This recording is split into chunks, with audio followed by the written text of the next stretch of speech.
And I still believe, and all of us believe in those.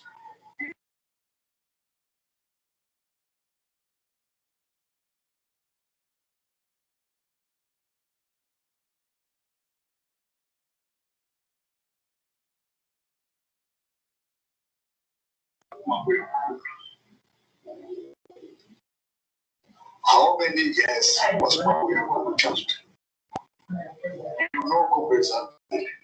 For how long was corporate stability just? Good morning, everybody. Good morning, Linda. Good morning, Linda. Morning, team. I see quite a lot of people are still coming through. Shall we give them just about 2 more minutes and we'll start at 10:05? Thank you. No problem. And please, just a normal protocol. Everybody, please keep your microphones muted. Thank you very much.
Good morning, everybody. I hope everybody is doing well this morning.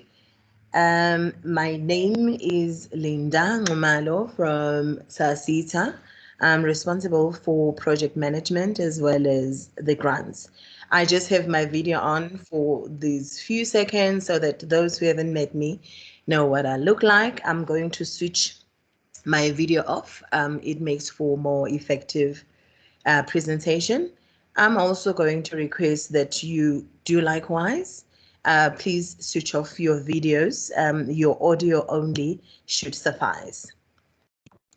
In terms of what we are going to be presenting today, that is just myself welcoming everybody onto this briefing session. And really the purpose of the briefing session is to assist the stakeholders, and this is something that we will continue doing every time we have a funding window open, just to assist the stakeholders to navigate through the opening funding window. What does this mean and what does that not mean?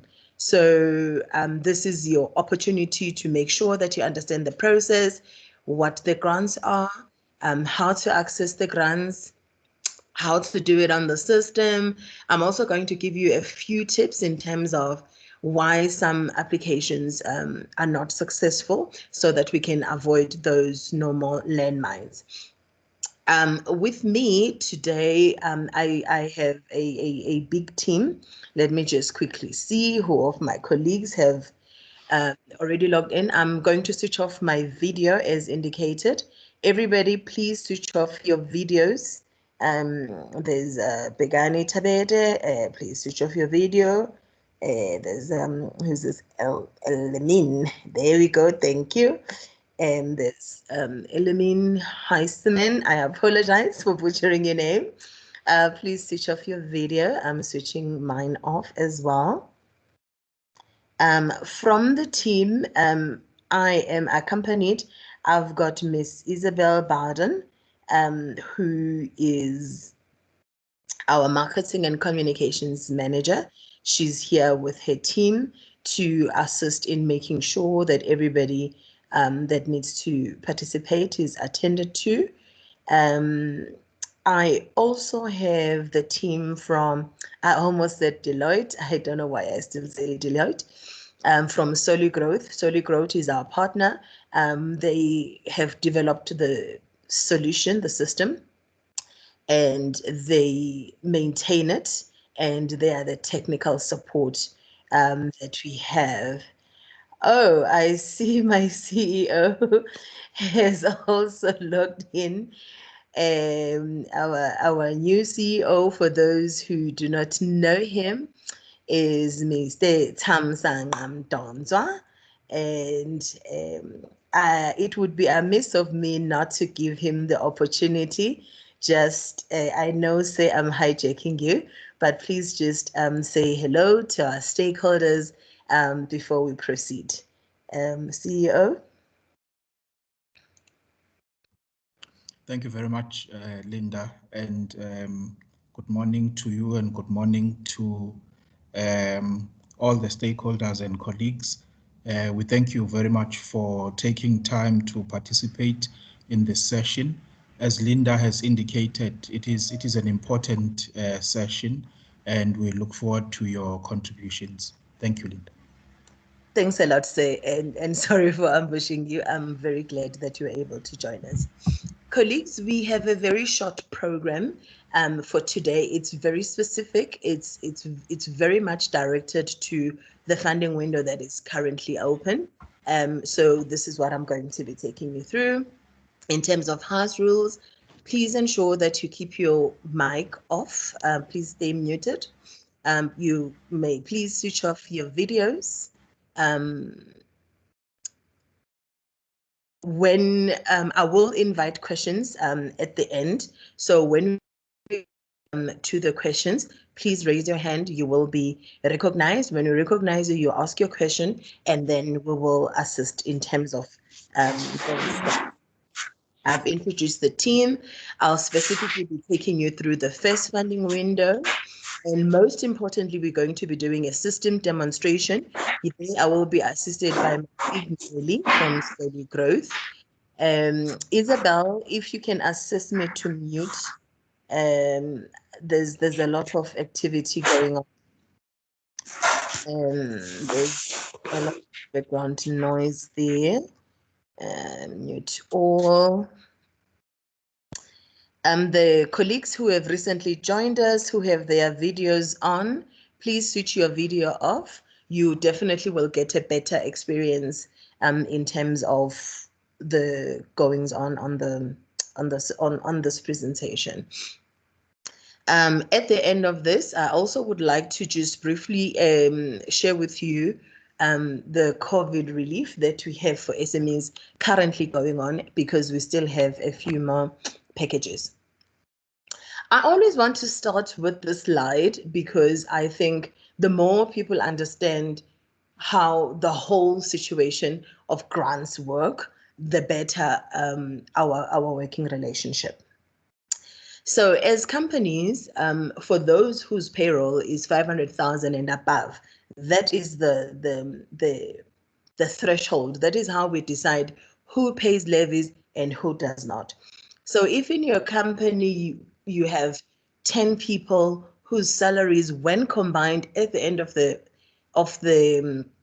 year, you have your payroll, not your turnover, your payroll is 500,000 and above, you are legally obliged to pay what is called the Skills Development Levy. You pay that to the receiver of revenue.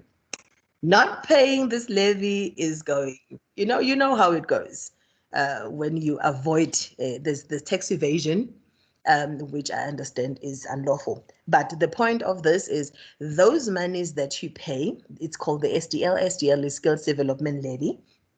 80% of it comes to the SETA, 20% of it goes to the NSF, the National Skills Fund. From the National Skills Fund, obviously, there will be the NSF funding. They fund various projects, mostly for unemployed people. The 80% that does come to the SETA, 10.5% of it goes to administration. That is our rent, our travel, our payroll for normal, for the rest of the staff, all the expenses that the SETA needs in order to be of assistance to you. And the other 69.5% goes to a grant fund. There's two types of grants. One, there's the mandatory grant, which entitles you to 20% of the levies that you've paid. So if you have paid 1,000 rand in a financial period, you submit a WSP and it is approved, you would be in line to get up to 20% mandatory. Mandatory means compulsory, we have to do it. And then on the other side, you've got the discretionary grant. This one is at the discretion of the SETA, and we look at which programs you want to prioritize based on, one, the National Skills Development Plan, our Sector Skills Plan, which is a consolidation of all your WSPs, etc. From this 49.5%, you will find that 80% of it goes to pivotal programs. And when it comes to pivotal programs, these are your structured learning programs. They usually result in a piece of paper at the end. There is a formal recognition of the learning that has taken place. And then 20% of it goes to catalytic programs. This is when we are trying to disrupt the status quo. These are also known as non-pivotal programs. These are programs that are not necessarily unit standard aligned. It may be programs that seek to address a particular issue at a point in time. For example, a topical issue like GBV, gender-based violence. Currently, this is what is going on in the air, and this is just one of the examples that the SETA would be looking at in terms of funding. The types of pivotal grants that SASETA has, we have learnerships. I'm going to unpack the ones where we've specifically opened. I'm going to unpack those shortly for you. We have learnerships, we've got skills programs, we've got bursaries. WIL is work integrated learning. So we've got different types of WIL. We've got internships, university placements. We've actually phased that out. We have combined everything under internships. I've left it here so that all the stakeholders can understand, because previously you would have been applying under university placements. So when you don't see it, I need you to understand that that has now been consolidated under internships. Candidacy is a newish grant. This is the second year that we're having it for candidate attorneys and for pupils who want to become advocates. This grant also used to be included under university placements. It has now been separated into its own category under candidacy. Then we've got the WIL TVET placement. This one is for, I will explain much in detail. Let's just list them for now. We've got your TVET placements, we've got your University of Technology, we've got artisans, we've got lecturer for TVET colleges, as well as your University of Technology, which is also a new grant. In terms of accessing the discretionary grant, there's two ways of accessing the discretionary grant. It depends on the type of stakeholder. And you will see when you when we're doing the system demo, how these two parts actually separate. Firstly, we have government departments who are paying levies to SASITA, and we have an MOU with them. We also have public entities like IPID, like the Public Protector, etc., as well as special interest groups. Special interest groups are specified in the grant regulations of 2012. And in this particular group, you will find unions, NGOs. Oh, that's all. Thank you. This was how you big time. Sorry about that. Where was I? Special interest groups, you will find your trade unions, you will find your NGOs, CBOs, cooperatives. They are designated and they need to be supported in a specific way by the SETAs. So any of these in this category where we have an MOU, their process is they submit an expression of interest. So if you are a government department, a public entity, or fall into the special interest groups and you are part of this presentation, it may just be for your information only, because your avenue is submission of an expression of interest. They submit the expression of interest to SASITA, we consolidate, and then we advertise. You will note that this particular occasion, we have only put out one advert as opposed to the traditional 2 adverts. I will explain that shortly. So when they submit that, when it comes to bursaries and we will allocate. LPEC is the Learning Programs Evaluation and Recommendation Committee. This is the committee that evaluates the grant applications and makes recommendation either to the CEO if it is below 15 million or to the board if it is over 15 million. If it is for artisan programs that you want to do at a public TVET, that also follows the same process. We go straight to make a recommendation. Any other grant that these groups want, we will have to advertise and follow a competitive bidding process, meaning we'll put out an advert, training providers contest, they submit their, I'll call that bids, they submit their bids, and we evaluate all of them. Let's say 5 of them are shortlisted, we do a due diligence, and based on a number of criteria, we award to 1 or 2 or 3 or more. Government departments and public entities and special interest groups without an MOU with SASITA, you have to stay on this session and apply through an open funding window. Just to remind everybody that as of last year, unemployed skills programs are no longer available in any other way other than through partnerships with community education and training colleges. So a training provider cannot offer skills programs for the unemployed any longer in terms of the NSDP, only if this is done at a CET college. All other grants you must apply through the funding window. And I also wanted to mention that we do have non-pivotal grants, which are accessible any time of the year. So that one is not limited to funding window. SASITA, we may opt to invite proposals. I'm not sure what it is that is hidden here. I will find out shortly. I'll tell you now. It's subject to availability of funds.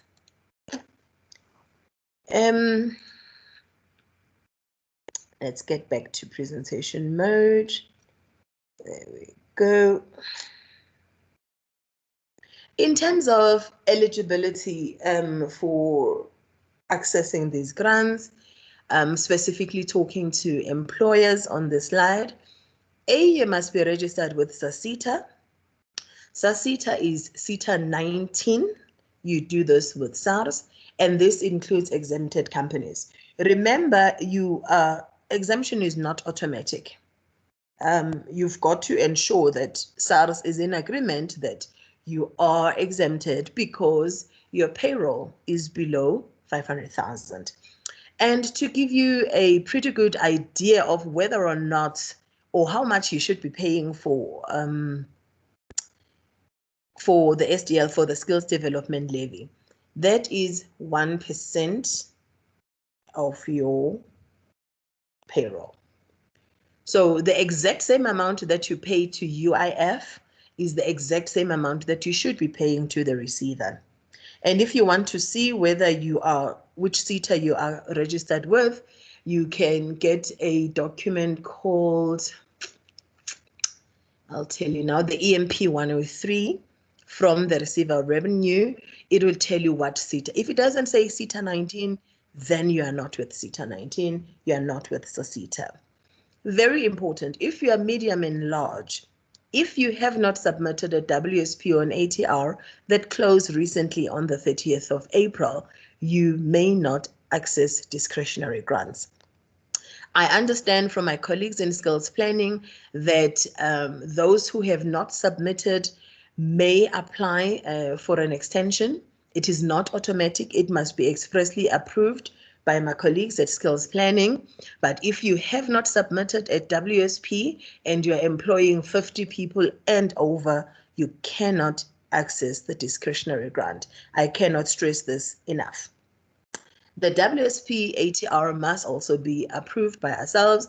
We're happy to evaluate as long as you are in progress, because the more we start tightening the compliance requirements, we also don't want to be too punitive and say it must have already been approved. But as long as you have submitted it, we are happy to support. Another one, when it comes to levy payments must be up to date. And this is something we do verify, particularly since the last financial year. Part of the due diligence visits, we require you to give us your EMP 201s for the last 3 months, as well as proof of payment. So let's avoid falling into the trap of a grant has been provisionally allocated to you, but when you come and we do due diligence, we discover that how your UIF, you pay 1,000 Rand a month for UIF, but for SDL, you only pay 19 Rand or 100 Rand. Those are exactly the same. Those should be exactly the same. And in order for us to be able to continue providing the grants that we provide, we need the levies to be coming in. And very importantly, and I see this is coming up quite a bit over the past couple of years, when you have a learner that we are already funding, that learner may not be funded twice in a financial period. Our financial year starts from the 1st of April to the 31st of March in any year. So, for example, if you've got a candidate attorney in your company that we are paying a stipend for, and now you want to send, and then you want to send them on a insolvency skills program. We cannot fund that learner twice. Or you have an intern at a security company that you want to send also on, say maybe you want to send them on skills program 3. We cannot fund a learner twice. So you must be very, very careful. Of the grants that you receive, ensure that none of them are funded more than once. The companies who are having less than 50 employees, we would want to see a pivotal training plan, and you will be assisted separately on that one. This is in lieu of a WSP and ATR for the smaller companies. If we have colleagues from unions and trade unions and union federations, only 2 things that we require. 1 is proof of registration with the Department of Labor. 2, proof that they're exempted from tax by SARS. Maybe I can add, in case we've got NGOs, CBOs, and cooperatives, we also want similar. Proof of registration with the Department of Social Development, as well as proof of exemption by SARS. In terms of the compliance criteria that we want, and after I've done this particular section, I'm going to take you through the actual advert so that I can assist the stakeholders to go through line by line and understanding how to access the SASITA grants, making sure that you maximize your opportunity of actually getting a grant. First and foremost, we want you must have a COIDA certificate. Or proof of public liability. Very important. This is to ensure, remember, particularly in this sector, we have a rather heightened risk of injury at work, whether it's a security guard being attacked because robbers are trying to rob the premises that they're guarding, or you're working at a law firm and you have an aggrieved client, etc., etc. We want to make sure that should a person be injured on duty in the course of training or while working, they would be adequately covered. And very important to note, your business insurance, unless it specifically includes a line for public liability, it is not public liability. I cannot stress this enough.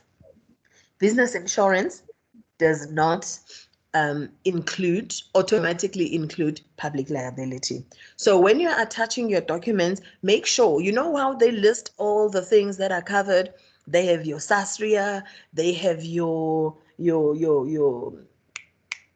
what's it, when there's damages caused by natural disasters, etc. Make sure you look for the words public liability. If it's just ordinary business insurance, you are not covered, and if you're not covered, you will be disqualified immediately. You must also have a valid tax clearance and give us that one-time PIN thingamabob. So we're no longer specifically looking for the tax clearance certificates. We understand that SARS is not necessarily, some branches are actually still issuing, but that little one-pager with a one-time PIN, attach that for us, we're happy to. We would also need a valid VE certificate or an affidavit. And by valid, I mean it must be valid at the time of the closing date. So this advert closes on the 24th of May, so it must be valid as at 24th of May. If you are in the security industry, we want proof of zero registration. If you are in the legal sector, in fact, now I think the LPC has taken full establishment shape.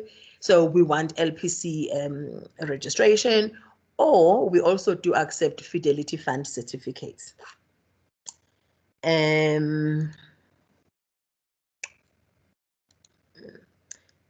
We also, for the employers, because we do not impose which training providers each client, each stakeholder wishes to, and if you're in the private sector, of course. So when you are saying I am employer A and I want provider C to provide this training, make sure that all their documents are in order and are attached to your application. I would like to then take us through. I'm all for ensuring that everybody is capacitated to be able to do this themselves, even when we are not available. So here's where it begins. You go to www.sasita.org.za. Maybe let me start there. You go to sasita.org.za, and this is the banner that you will find. If it's not immediately there, if you scroll to the left, to the right, you will find it. But even if you don't scroll, if you just give it a few minutes, it will slide and give you something else. So you click here for information. Whenever we advertise a funding window, colleagues, please stay muted. When you're joining, ensure that you are muted. Where was I? Okay, this is the page that would open. Whenever we advertise a funding window, you will notice we put up our discretionary grant policy every single time without fail. This is put to assist you to make sure that you understand what we fund, what we don't fund, and the do's and the don'ts, particularly the funding framework. I will talk us through the funding framework soon. And we've also put up a manual because you need a step-by-step guide to assist you from registration all the way to submission of your application. So please make sure that you're familiar with this page and you go and download in particular those documents. So you would go and download the advert itself. This is what the advert looks like.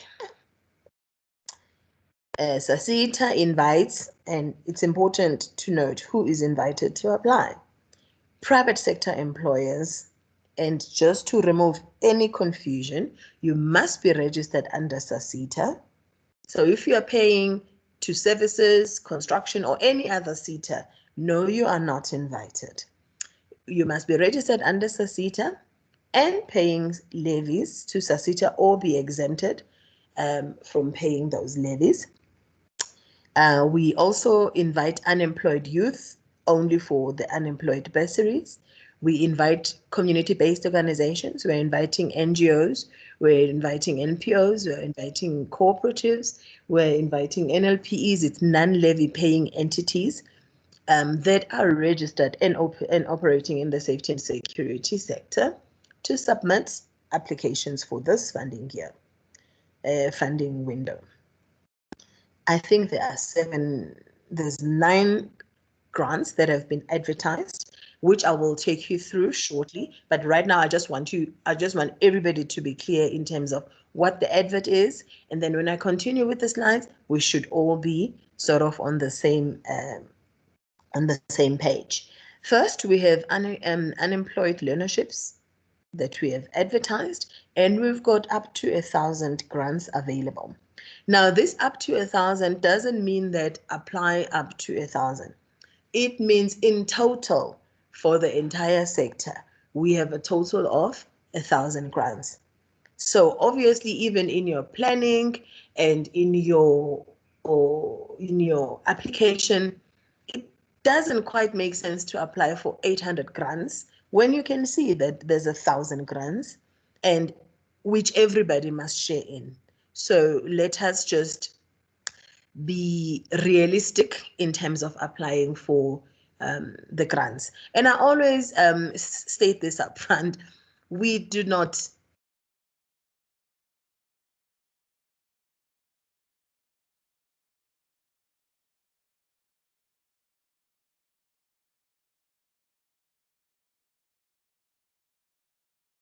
apply for connected. Isabel, can you hear me? Can somebody confirm I'm still audible? I can hear you, Lynn. Awesome. I can hear you now. Thank you. So if you are looking for 20 grants, don't apply for 100 because you know SACIDA is going to give you 20 anyway. Apply for 20 so that it makes the evaluation process quicker, simpler, more fair, more equitable. So that's that. And then we also have employed learnership grants. We have up to 500 of these for the sector. So it's not one company getting 500. In total, the sector will have about 500 learnership grants. Again, if you're wanting 50, do not apply for 500. Very important, you've just submitted a WSP to our skills planning unit, and that information is used in the evaluation of the discretionary grant. So when you have submitted just now to Mr. Matala and team that you've got 22 employees and then you're applying for 30 employed learnership grants, we check these things. It is not possible. If you have only 22 employees, you cannot apply for more than 22 employees. In fact, you cannot even apply for the 22 because pretty sure that not everyone from the CEO to the cleaner is going to be going to the program. So very important that we sort of be very realistic and truthful when making these applications. We also have a small number of bursaries that we have available, employed bursaries. This is only about 30, and this is for your own employees, people that work in your company that are maybe studying through UNISA or part-time at VETS, UJ, or wherever that are pursuing their studies, NQF5 to NQF10, so all the way to PhD, we inviting those. For unemployed bursaries, this is really directed to individuals, unemployed youth. There's a link that, and I'm going to show you just now. They let I'll call them kids, let the youth apply for themselves. It's not necessarily for companies to apply for these grants because we're wanting some very specific information. Unlike when you are applying and saying, I want 10 grants. No, here we want names, we want student number, we want program, university, acceptance letter, etc., etc. And to assist with the application process, we're transparent and we're telling you upfront that preference will be given to these programs. ICT security, cybercrime investigation, law and BSc with the intent of becoming trademark attorney, LLB, computer network and systems engineer. This means that when you receive these applications, the first 200 really we will try and fill these spaces before we find someone who's doing a BA communication, before we find someone who is doing programs other than what is listed here. Then we've got TVET graduate placements, which we have up to 500 of these available. I will explain just on the slides what that is. We've got 150 candidacy grants. I will also explain on the other side.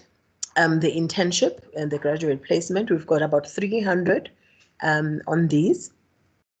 And then unemployed skills programs. Remember, I mentioned that they must be with CET colleges.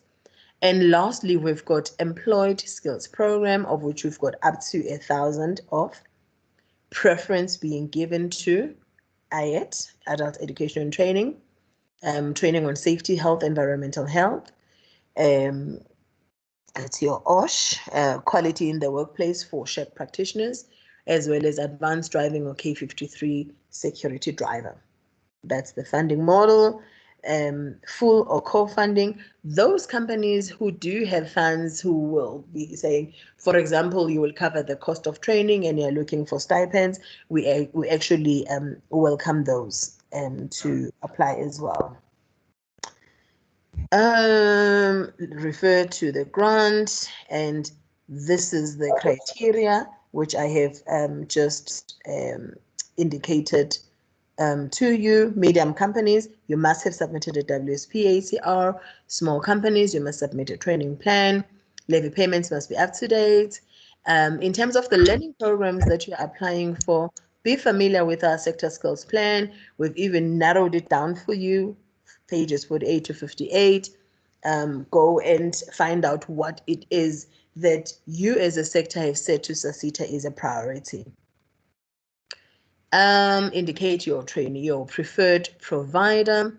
When it comes to unemployed learners, we will cover that on the other slides in detail, but be sure that it must be South African citizens. If it's unemployed, I'm talking specifically about unemployed. They must meet the minimum entry requirements. People with disabilities will be given preference, cannot be studying. This section, colleagues, is very, very important. Your application is subjected to this criteria. So whatever you're doing, make sure that you have gone through, if nothing else, go through this particular section. A copy of a valid tax clearance submitted with a one-time PIN, blah, blah, blah, blah. And it says scan all tax clearances as one document and upload, so that you don't have multiples of documents, because then it sometimes trips the stakeholders when we have that. Valid BE certificates, company registration documents, we want the CIPC. Your SDL or proof of exemption, but if you have put your levy number as you should as part of the application, that's also sufficient. Valid SIRA registration, Fidelity Fund certificate, COIT must also be valid, proof of accreditation. And here is something very important, and I often see this still comes through. Reports from SITA IT systems will not be accepted. So doing those screen grabs from even SASITA or HWSITA or Services SITA, that will not be accepted. We want the actual proof of accreditation with that transcript, I'll call it a transcript, which lists exactly what you are accredited for, because we don't issue blanket accreditation. Delegation of authority for person, there is no prescribed template. It can be a resolution of a members meeting or the board or whoever was present, but we want a document that says, we, company ABC, authorize Linda Ngimalo, ID number so and so, to act on our behalf, so that we know that people did not guess a levy number and start applying, and we know that they're duly authorized to act on behalf of the company. Preference will be given to applicants who will be applying to train learners, of which 54% must be female and 80% youth. There is only one way to submit your application. It is by, if you click on that link, it'll take you to the system that we're going to take you through. Or for queries, you can email us dg@sasita.org.za. Yeah, for now, that's where we are at. I will quickly take you through those types of grants that we mentioned on that advert I've just shown to you. Firstly, we've got learnerships for both employed and unemployed. The training provider can be both private or public. So you can say, I want to do this learnership at this TVET or at a private training provider. And I need to remind everyone, where you are an employer who also happens to be a training provider, this window, be sure you are wearing the correct hat. You apply as an employer, not as a training provider.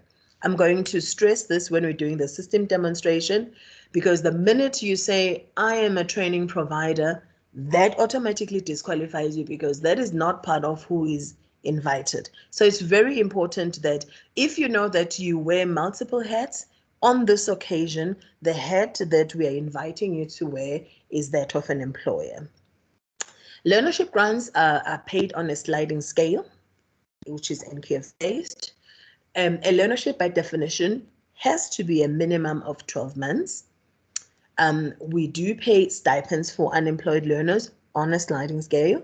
And if you're applying for RPL, which is recognition of prior learning, the grant amount is 50% of the grant that has been advertised. In terms of learnerships, for those who may not be very familiar, it's a structured work-based learning program. It will include your theory and workplace, must lead to an NQF registered qualification, and it's linked to an occupation or field which are registered by one of the SETAs. Now, this information, this table, is there in the DG policy that has been published. So we're very transparent in terms of what is acceptable and what is not. And a lot of colleagues, actually, you will find that, for example, you're applying for a learnership that is at NQF level 3, we have indicated that we will not pay more than 16,000. Then you find colleagues applying for learnerships at 18,000, at 45,000, at 30,000. Those will obviously not be approved. So it is very important that you look at this. If, for example, you are keen on using a specific training provider, and let's say they charge 20,000, let the 4,000 be a deal between the two of you, between the employer and the training provider. But when it comes to applying for grants, apply for up to 16,000. If it is 15,000, even better. But remember, we are not competing necessarily on price on this one, because you as an employer say, this is the provider that I am wanting to go for. NQF5 will pay no more than 22,000. So it's important that you understand, you put the full name of the learnership, you put the NQF level. Once you've written down the NQF level, go and check how much, what is the maximum that SASITA will pay. Remember, these are not figures that you thumbsuck as an employer. You should have gotten a quote from your training provider of choice. And just to repeat, for RPL, it's 50% of that. So if you're RPLing each GSO, for argument's sake, GSO we pay, it's level 3, we pay 16,000, therefore that grant will be 8,000. We also pay stipends for unemployed persons on learnerships for a period of 12 months, and it is on a sliding scale like that. So if you're applying for NQF level 3, 2,000, level 3, 2,000 would be the stipend that will be paid. The next on the advert is we've got bursaries. Bursaries we've advertised for both employed and unemployed. We are covering for employed, and I need to emphasize here, 12-month programs. That is what we are going for employed. So for example, your management development programs, your executive development programs, these short senior programs that we do. But for unemployed, we allow all the way to PhD. In terms of how we normally allocate grants, about 70% will go to our scarce and critical skills, as identified in the sector skills plan, as well as in the national list of occupations in high demand that is published by DHET. For unemployed, we pay 70,000 Rand, up to 70,000 Rand, and it covers tuition, books, and accommodation, but accommodation must only be on campus or university approved accommodation. And we also cover meals. If you are studying through UNISA or any other distance learning, the grant there is 35,000. For employed, we pay up to 50,000, and it covers only tuition and textbooks. Master's and doctorate candidates are very, very welcome, and we do include the cost of research and editing. We know that there are some professionals who do your proofing, they structure your thesis, blah, blah, blah, blah, blah. That is also covered, and I've mentioned that up to 12 months. In terms of bursaries, this is just it's a slide stating the same thing differently. Unemployed, 70 or 35, and this one is 50,000. Then we are coming to WIL. WIL, remember, is our work integrated learning. These are the different types of WIL that we have. Unemployed learners who have already achieved a qualification. So a qualification can be a learnership, can be a diploma or a university degree. That one we pay for a maximum of 12 months. Already achieved a qualification, right? You can also use a e-will for those to complete the qualification through a TVET. And there we pay for 18 months. So they would have done their up to N6, but in order for them to get their diploma, they need the practical experience of about 18 months. We cover for the period of 18 months. Then, and I always say this at all the road shows, this is a lesser known fact. Not everyone who goes on internship must have a qualification. We also cover unemployed people with disabilities who require work experience to become more employable.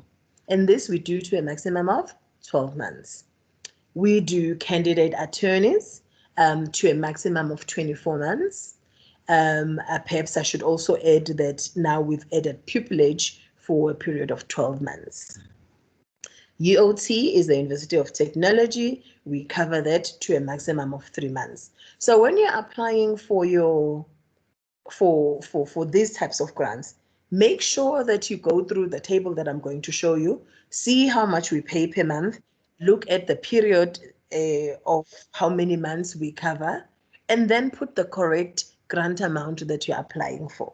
We don't want to be guessing, and this one cannot be less. This is just what we do. It's not like our rate is 2,000 and you say 1.8. We don't want to disadvantage the unemployed learners. And then on TVET placement grants, specifically it's structured workplace-based learning. And remember, the TVET learners come to the workplace with a logbook. The logbook tells the supervisor, the mentor, exactly what the student should be doing and for how long. So when you are getting a learner who has done, for example, safety in community from the TVET, it'll tell you what area they must be exposed to for how long. So when we get these TVET learners, remember, first and foremost, they are learners, they're not employees. First and foremost, they're there for the learning experience. So you need to ensure that you are topping up their knowledge in those respective areas. They have the theoretical component. Now you are supposed to be exposing them so that practically they can learn and do what needs to be done. They must be unemployed youth, and youth by definition is ages 18 to 35. SA citizens, we've mentioned now that particularly from this year, we're going to be very, very pedantic about who we target in terms of unemployed youth. Must be 54 women, 80% youth. So even when we are doing our due diligence, we're going to insist on seeing on your learner list so that we ensure that we are aligned to the transformation agenda of South Africa. They must be trained in public TVET colleges, not a public TVET college. I know private TVET colleges have often asked. Our mandate is limited to the public TVET colleges. We again pay on a sliding scale, but it is based on their highest qualifications. For internships, it's very similar, but this particular category, this is what we call, it's a catch-all. Everyone and their mother. PWD is people with disabilities. It's people who have matric. It's people who have certificates. It's people who have degrees. it must be linked to organizational needs. For example, you could be an SME who is relatively new and you're looking for some assistance with marketing your business. You would get a marketing graduate, so someone who's completed a degree in marketing, to put into effect your marketing strategy, or even assist you to put your marketing strategy. So when you bring in a marketing graduate, we expect that you put them in a marketing related role at work. Or you could be a small entity saying, oh, this thing is a tax zangchai, and you go and you get an accounting graduate who will assist you maybe with your bookkeeping as well as your financial statements, and maybe file your tax returns as well. So this is how you need to. And very, very important, and this is an ongoing issue that we have almost every year, particularly with the security companies, who get interns, who maybe are marketing graduates, HR graduates, of the cases that personally I have had to intervene in. You get marketing, accounting, and HR graduates, and when they get to work, they get given a baton and they're told to guard a site. No, unless they are a security graduate, they cannot be put in security.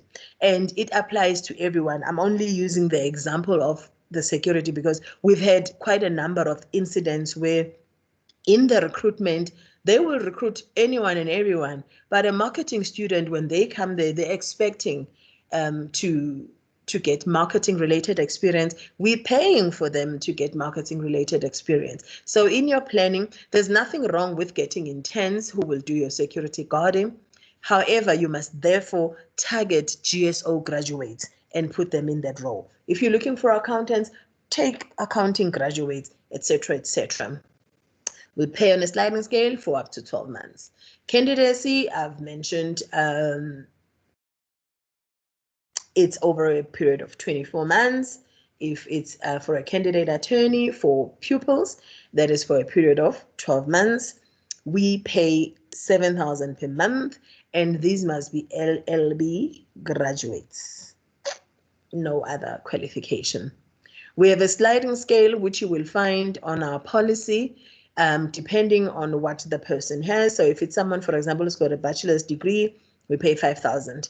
If it's someone that's got an honors, we'll pay them 6,000 per annum. So be familiar with this table. Found at the back of the policy, there is a funding framework that is there to guide your application process. In terms of skills programs, if you are looking for employed, that will be for all your employees. But if it is unemployed, it's only in partnership with the CETs, as I've mentioned. And for all our unemployed programs, remember, it is for South African citizens. So we do not expect to find foreign nationals being put on unemployed. However, if they're already in your employ, yes, definitely they can be trained according to the requirements of your company, but you must make sure that they have all their paperwork in order. Sliding scale, we're looking for programs that are a minimum of 5 days, maximum of 6 months, and stipends will only pay for programs that are over 3 months. And we also don't want to stretch programs over 3 months unnecessarily. Exception will be made for learners with disabilities, learners with special needs, as well as military veterans, as well as some rural programs. There is a sliding scale there for the skills programs. Very important that we distinguish between, there are these skills programs where it's classroom based and that's it.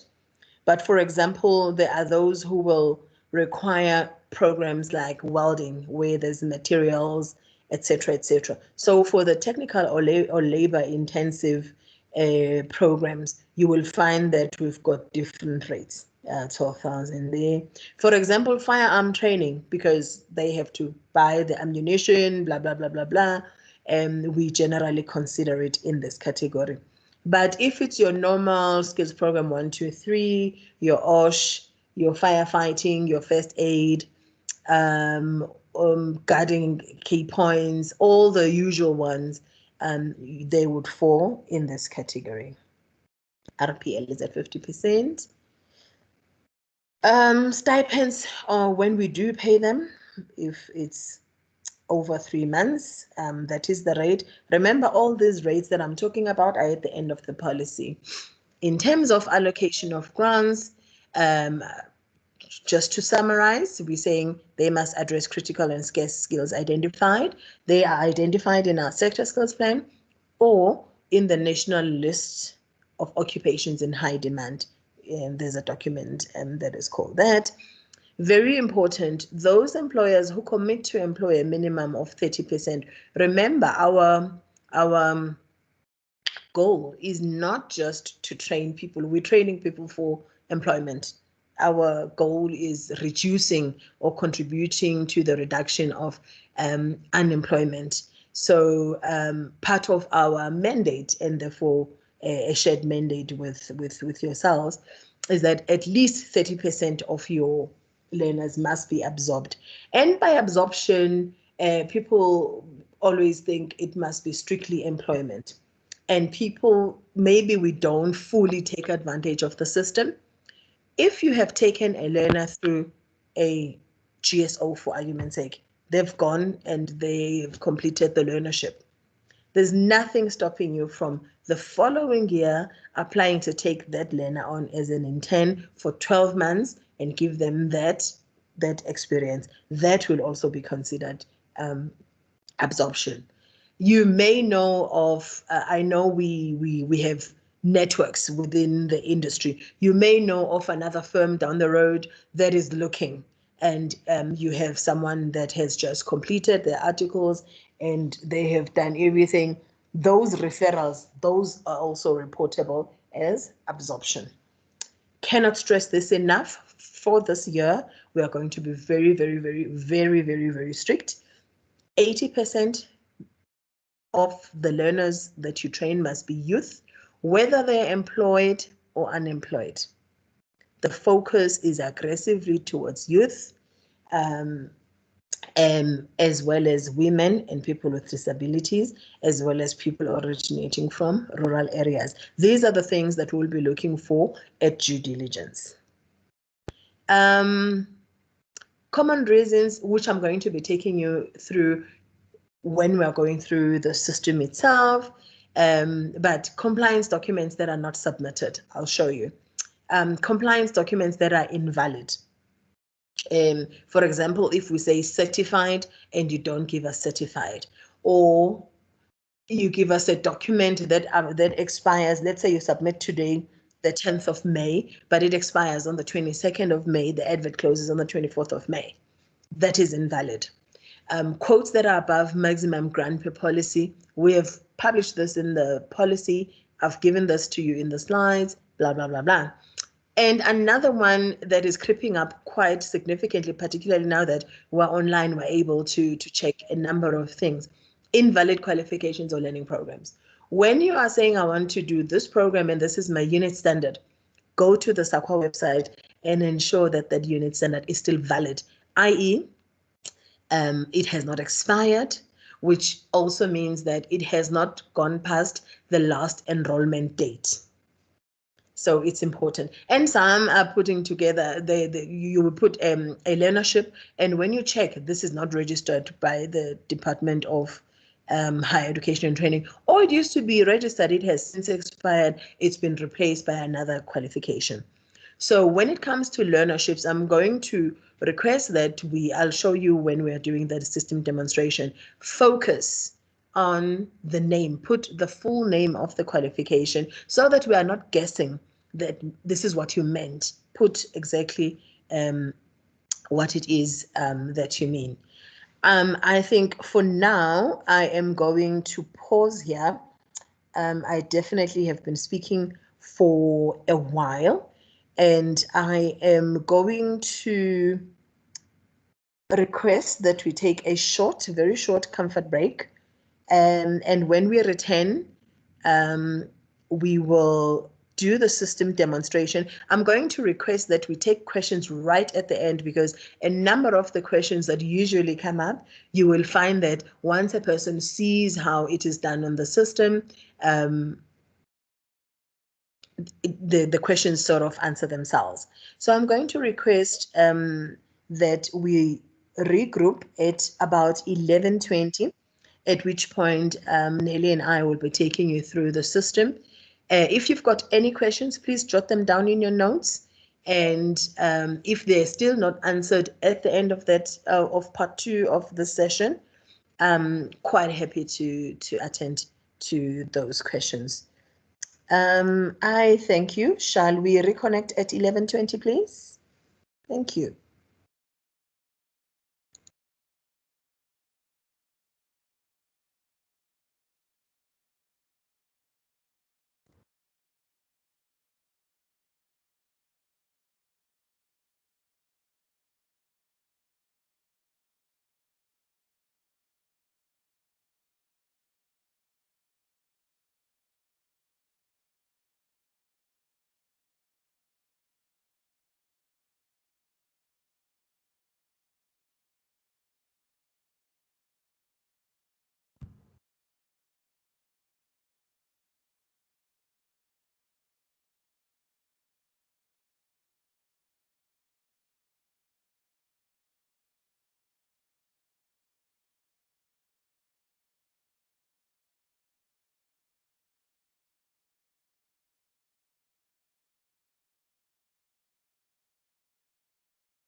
And then the Mood. Yeah, yeah. Don't go near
Hello, everybody. We are back on. Just a reminder to please keep yourselves muted, switch your video off. Note your questions somewhere on your notepad. And if they remain unanswered at the end of the presentation, of the demonstration, then I will be inviting questions. My colleague Nelly from Solid Growth will be assisting me to present this this portion, and she is currently displaying. I think it's best if we sort of make notes on your manual, on the manual itself. Remember, I showed you where to find the manual on the website. It sort of will assist you to follow if you write your comments, even if it's after the session, on the actual manual. So in order to apply, you first go to our website, www.sasita.org.za, and this is where you will land. And you will click on, Nelly, there we go. Can you see there, stakeholder login system, stakeholder system, click on login. Click Nelly. There we go. And first, I need to bring to your attention, there's a timer there. You have 14 days, 12 hours and 36 minutes before this funding window closes.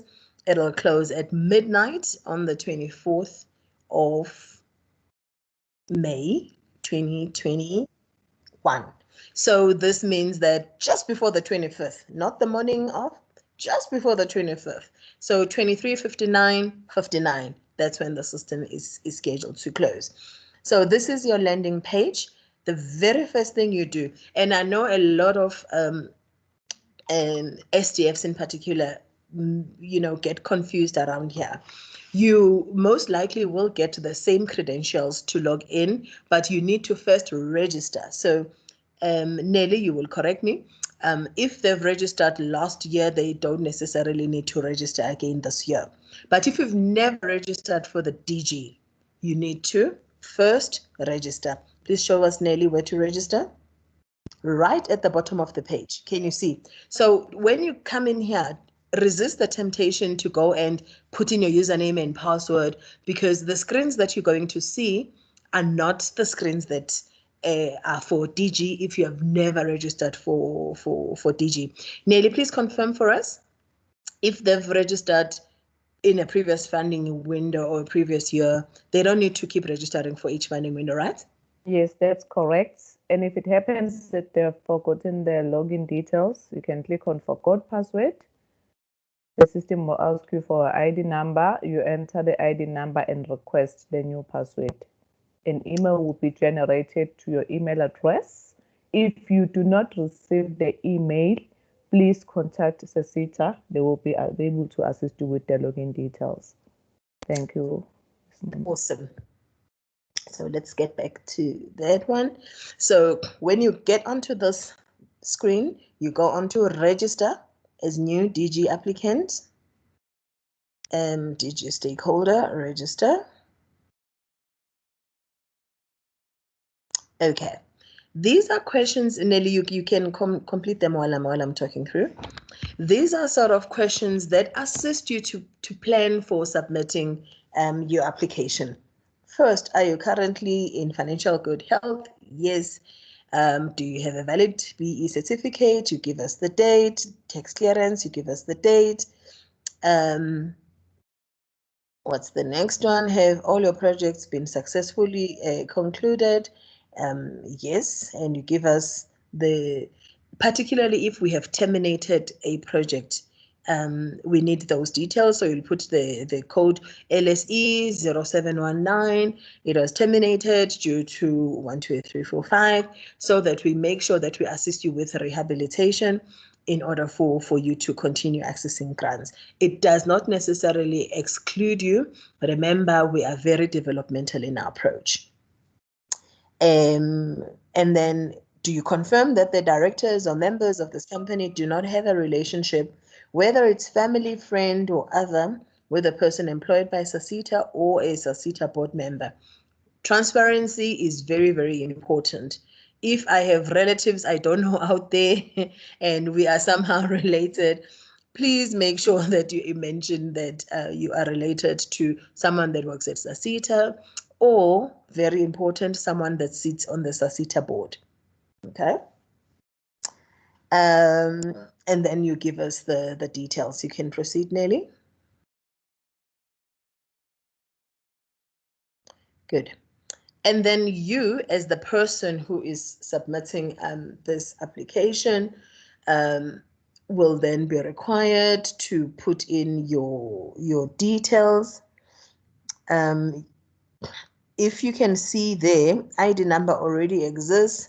Make sure you use the forgot password functionality.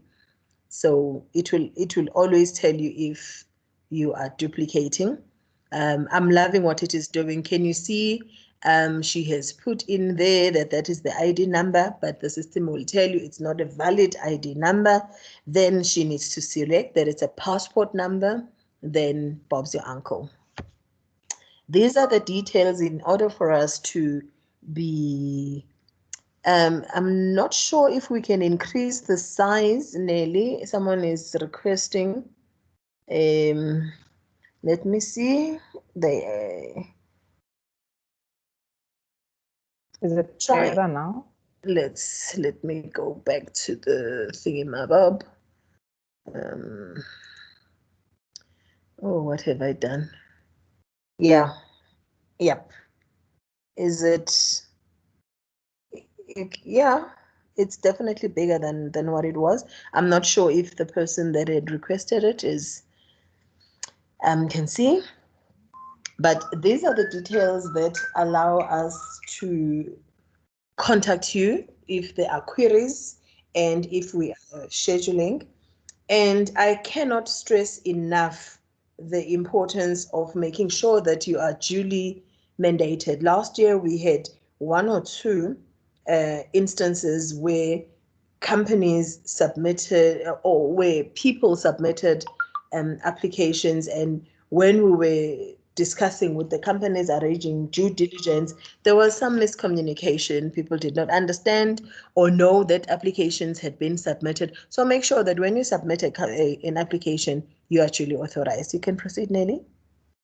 Okay, just a note before we proceed. The email address has to be correct due to the system generated emails. So the email that you put here is the one that will be used for any communication that gets sent by the system. Thanks. Absolutely. Thank you. Every single thing from receiving your password, your username, when you're logging in, when you are getting queries, when there's updates, everything. So please do make sure that the email address is correct. Thanks, Nelly.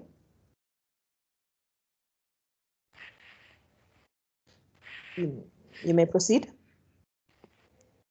Yes, it's still busy. Okay. Okay, there we go.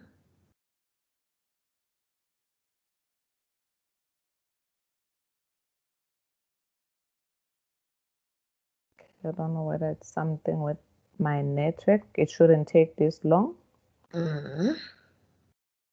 And while we're there, the system will work on whether you're on Internet Explorer, Edge, or Chrome, but we highly recommend Chrome. So first and foremost, you need to, let's, I don't know if we'll see the drop down, Nelly, please drop down. Awesome. Just keep it there for a second. Very, very important that you classify yourself accordingly. If you are a government department or public, because these descriptors determine the kind of documents that you need to submit. 2, they also determine the type of grants that you can access. So when you click that you're a government department or public entity and you are not a VETS university or a SAPS, there will be documents that you submit your application, because with SAPS, we don't need their CPC, we don't need their BE, we don't need all of those things. So the system will not prompt you to attach those documents. But when we're evaluating and we find, no, you're actually an employer, there will be documents that are missing. So you will therefore be disqualified. So be very, very clear. Unless those who are government departments and public entities, we're all established according to some act of sorts. So unless you fall into that category, don't go there. If you're a private security, I'm talking about private security employers. Legal company, I'm talking about law firms. Private training provider need not apply in this window. So don't even select that. If you select that, your application will be disqualified. A public training provider or community college, that's fine. And those must be duly registered with DHEAD, or I'm an NGO, CBO, or cooperative, or I'm a trade union. You cannot be all of them. Select one. If you're a trade union, we only want your registration and your exemption. But if you say I'm a trade union when you're actually a regular employer, there will be documents that you don't submit, and that is how some colleagues get disqualified. Let's proceed, Nelly, as a private security, perhaps. Remember, when you're a private security, you need to attach your SIRA. When you're a law firm, you need to attach your Fidelity Fund certificate. So those things will not be prompted of you if you select the wrong type of, in terms of SDL number, I really request that you use your proper SDL number, the one that starts with an L and is 9 digits long. A lot of companies, a surprising number of companies, we find out during the evaluation period that you use an XT or V number, which is a temporary number. Some, because their levy numbers are actually registered with other SETAs. And when they come in this side, they have XT or V numbers. So we are going to be looking very, very closely at the XT or V numbers because we are phasing them out. We want you to give us your L number. And for those who may not know, your L number, if you look at your EMP 201, your pay as you earn, your UIF and your SDL are pretty much the same, except that your UIF starts with a U and your levy number starts with an L. So if you replace the first number, usually a 7, if you just have the 10-digit number, replace that one, you put an L, that actually is your levy number. You can proceed, Nelly.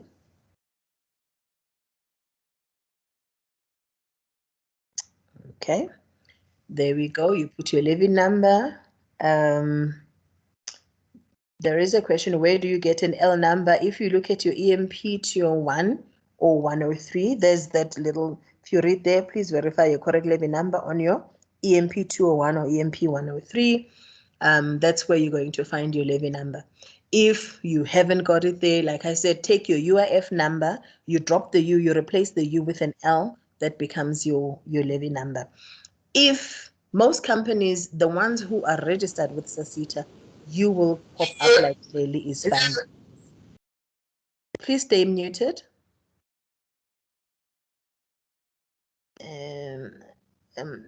Okay, so we have created this test company in order for us to be able to proceed. Okay, I have indicated if you are an employer and a provider, come wearing the correct hat. This window is not for training providers. So if you're applying, you must be an employer. Training providers, there will be a separate funding window that I'm opening in June that will assist with that. Proceed, Nelly. You select. Is that you whistling, Nelly? No. Okay, whoever is whistling, please everybody stay muted. The financial year, there we go. I'm authorized, yes. And your delegation of authority, this is where you attach it. Remember the documents that are on the advert, make sure that you scan them, save them on your computer. Nelly, please just go back and let's show the colleagues again. You go choose file, you go to the folder, wherever it is that you've saved them. It's nicer when you save them according to these names, so that for you, it will be easier to attach. You select that one and then attach. And when the document has been properly uploaded, the bar will go green until you see a full green bar.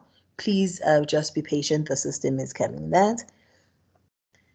And very important, the next declaration. I understand that this is only a registration in order to apply for the DG. So this is not the actual application. This is just you going onto the system to register yourself so that you can apply. You may proceed, Nelly. Oh, okay. Sorry, Nelly. Let's assume that this is an SDF with more than one company. Yes. I thought you were gonna go on that ed organization, but let's proceed now to register. Let's say I'm an SDF. I've got company A, that is a private security that I've registered. And do you have another test company that we can use? No, but we can add it manually if it's an organization that does not pay levies to SASITA. Obviously, you will not find that one. Let's assume that. Thank you. Okay, thanks.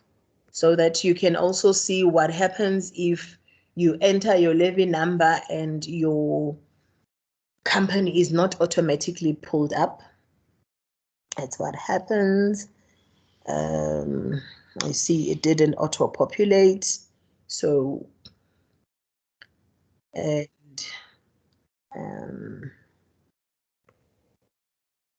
we will show you shortly how to apply for bursaries. We are still registering in order to apply. It'll come through shortly.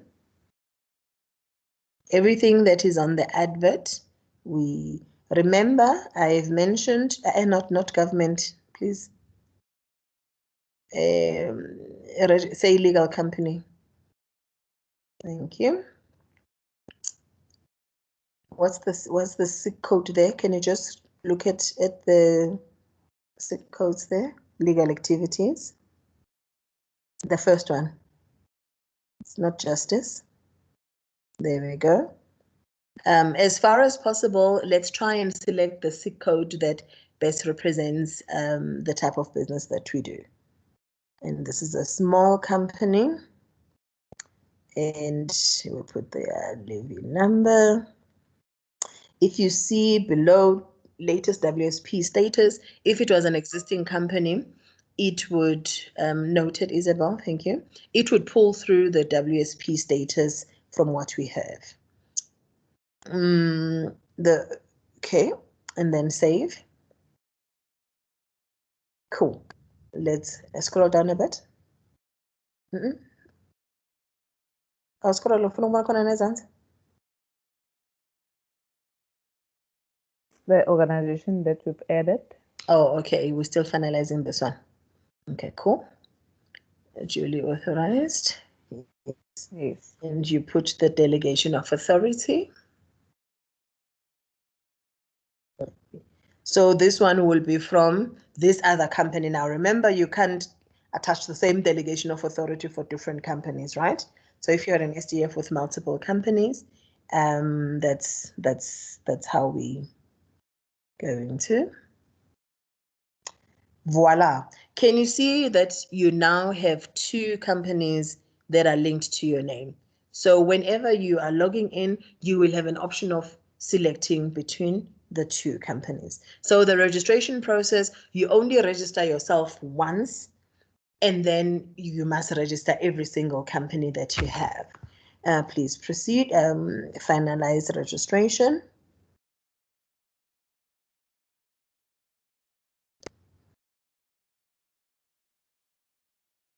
I am going to request that we don't try this at home. Don't do any test companies because this is on the actual live site. So go with your actual company information. Now, there you see, you will get that email. And I also get a notification on my side as well that so and so registered, but we don't see your username and password. I will just get a notification that says so and so has registered, and that's it. Okay, can I log in? Yes. So you take your details from there, from that email, you come back and you log in.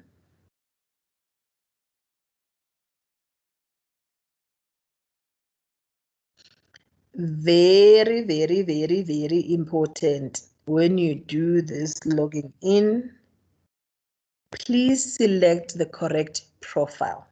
Can you see you've gotten in there? It says what stakeholder capturer. Can you just hover there at the top, Nelly? Yeah. If it is saying SDF, that's gonna take you to your mandatory grants. Please just do the drop down for switch profile for me. I don't know if you've got multiple profiles on this one. Oh, click on switch profile. I only have one profile. I've just Okay, you only have one. Okay, so you would have multiple profiles. If you've already submitted a WSP, you'll have a profile that says SDF mandatory grants. Make sure, because when you select that one, it'll take you to WSP thingies. But if you select the one that says capture stakeholder DG discretionary grant, that's the one you select, and then you go click on DG. So from here, in fact, from even the registration, please use the manual. The manual has a screen by screen, step by step. We've actually given you pictures that this is what you're going to see, this is what you must press, blah, blah, blah, blah, blah. Try and follow the manual. That will be it will assist you. Proceed, Nelly. You click on the organization, you search. Remember, you now have those two companies. Let's use the one that you had initially created for test, the private security, I think. No, the one above. You select that. Can you see a magnifying glass pops up? You click on that. It opens. There is your information. Okay, all the information that you have uploaded. The company is in business. And please just check on your CPC document, your CIPC document, if it says deregistered or in process of being deregistered, the state cannot do business with businesses that are no longer in good standing. So please make sure we're checking this in our due diligence as well. Okay.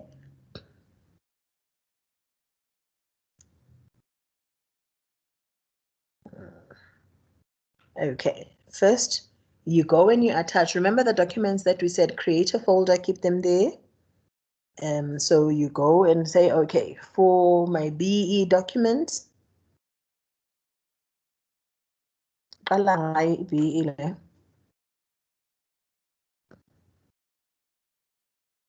sure you select the funding window. There's your BE. Wait for that green line to show that the document has uploaded. Can you see that document already is showing? That's your CPC funding window. You select your document, wherever you have saved it on your system. There's the green line.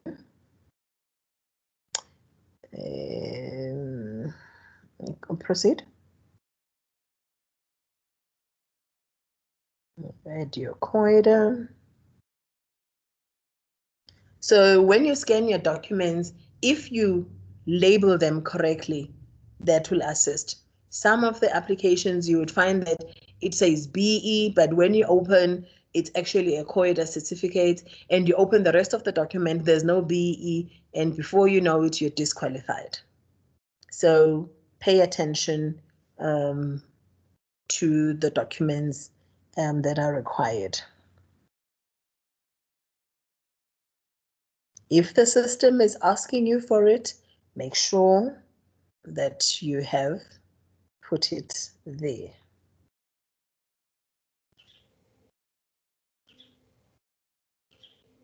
A proof of training provider accreditation, you must obtain that from your training provider.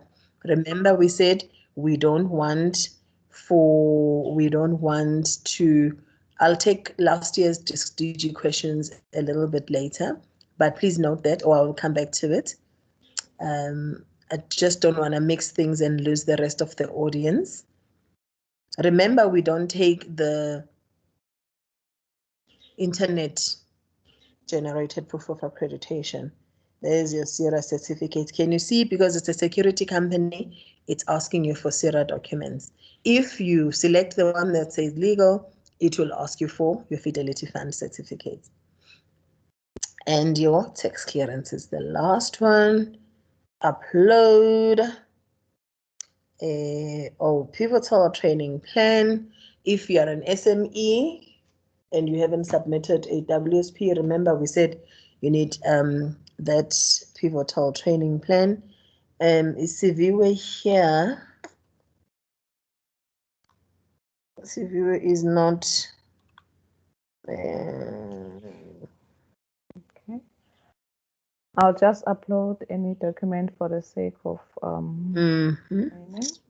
Tsugu, please remind me that we post the pivotal plan just to reduce the traffic, that we post it on the website. They must complete the pivotal training plan.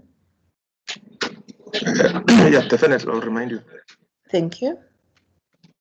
And other, I'm not sure what other would be, but if you feel hard pressed, you want to attach other documents, you are welcome to do so, and you tell us what it relates to.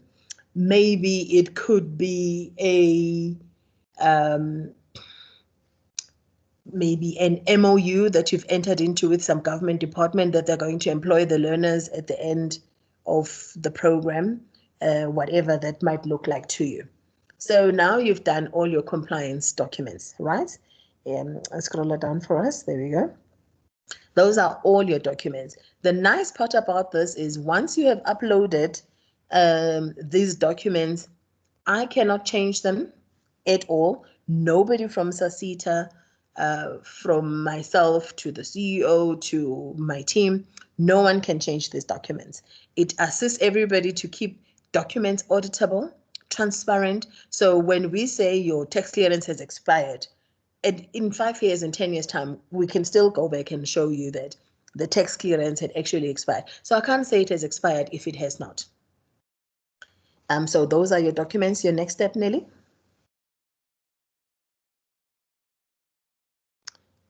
On the DG forms, now this is where you actually submit your application. There was somebody who asked how to apply for bursaries. So the system is designed to force you to go through all the funding windows that are open in all the grant types that are open in that funding window.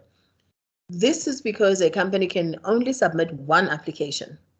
So if you are looking for learnership, skills programs, and bursaries, you select all of them in one application. I'll attend to last year's. Can we just try not to confuse the rest of the people, because at this point in time we're showing and I'm trying to follow the questions if they're relating to this. I will definitely attend to your questions though. Now, where was I?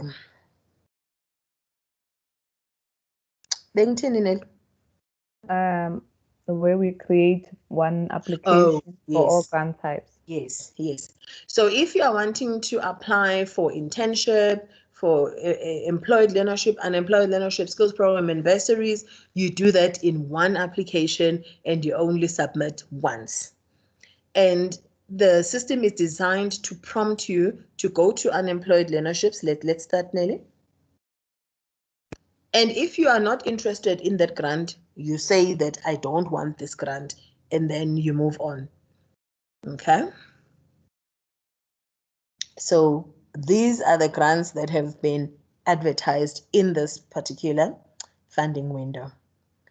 Okay, let's start with, what's the first one? Bursaries. Employed. Cool. We select the field of study. We want to study something in law. The duration. Remember, we mentioned that for employed, we're wanting the short program. So let's say it's the MDP for 9 months. Select, or let's say it's a certificate in law for 9 months. This is at Wits University.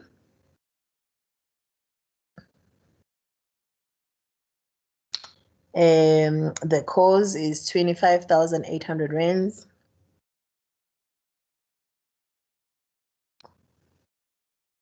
And I don't have anyone in the Eastern Cape, but in KZN, I'd like to send 2 of my employees and 1 in the Northern Cape, 1 in the Western Cape. And then I want to apply for more bursaries. This is a question we often get. So you add another qualification. Can you see there that law that you wanted is now populating at the bottom? And now let's add another course, Nelly. Field of study, let's say public administration. There we go. And this one is 9 months again. The name of training, it's UJ, University of Johannesburg. Please try not to abbreviate because some of the abbreviations are not known by anyone. It could be Nelly, Ampalo University of Joburg in full. I've seen some interesting abbreviations and I'm like, what university is this? Remember, it can only be one of the 26 public universities.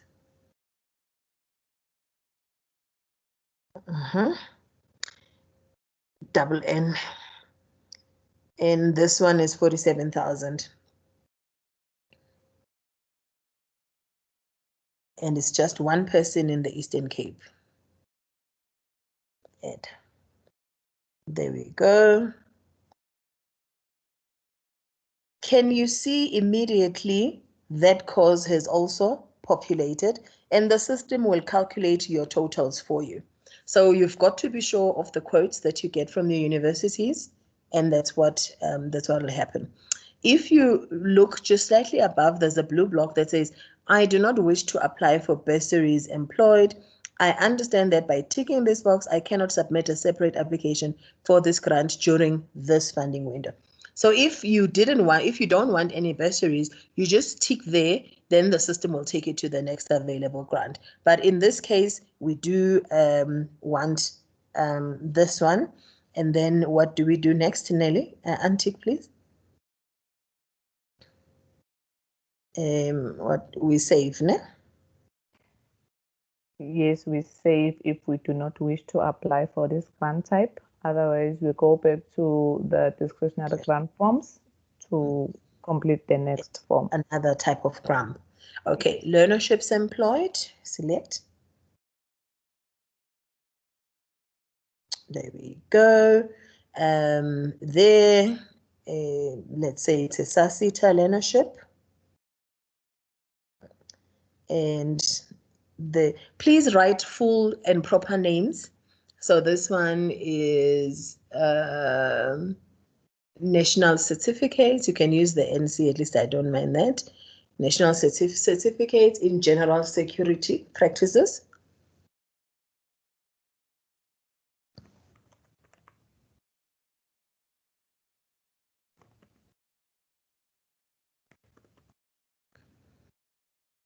you will need to find the learnership registration number. Your provider will assist you in this one. I think for this one, what's it, 58? There we go. We will accept this number. I think it's a 26-digit number, or you can use the 58577 for now. It's NQF3. Remember NQF3, there's that funding framework that tells you how much we pay maximum. So your provider, let's say it's ABC training. Remember, it can be a public or private. So it's ABC training. You give us their accreditation number. They would have given you their proof of accreditation. So you put that accreditation number and the first assessor and the first moderator. We will verify these during your due diligence. And this one is 16,000.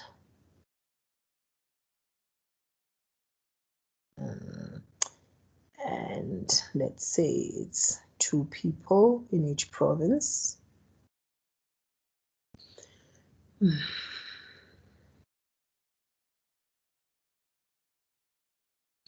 Now, remember, part of our preference criteria is we prioritize rural areas. So you may find that we choose to only award in, for example, the Western Cape and the Northern Cape and Northwest hardly ever get grants, and that becomes our priority. You can see there at the bottom, the system has added it's 18 people, it's 288,000, and so it goes. And then let's go to the next grant type.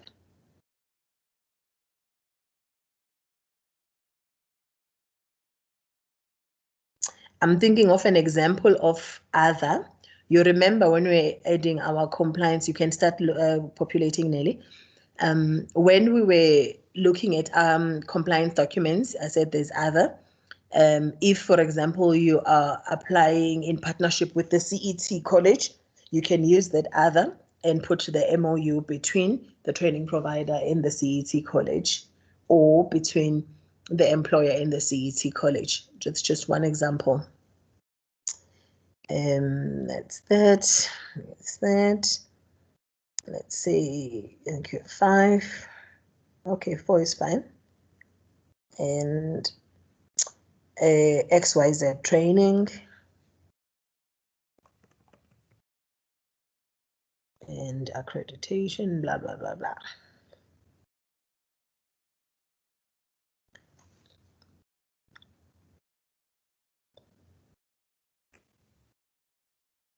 $18,000.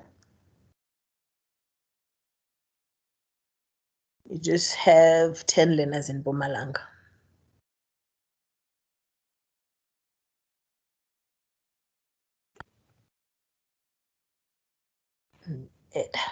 Remember, if you want, scroll down, Gangane. If you want to keep on adding more learnerships, if it's more than one learnership, you keep on going, add. As you can see, there's the learnership, it's pulled down at the bottom. So if you want to add public administration, you enter all those details at the top, you click on add. Then you want to do e-specialist, you enter all the details and click at the top. Let's move to the next grant type.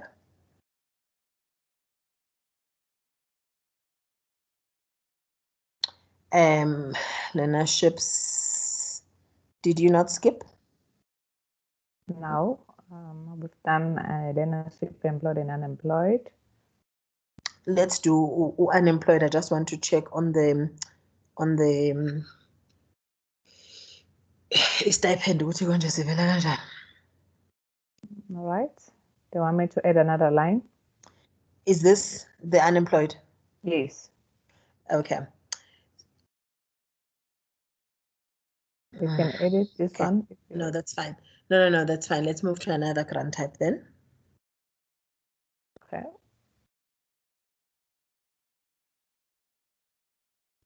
Skills programs employed.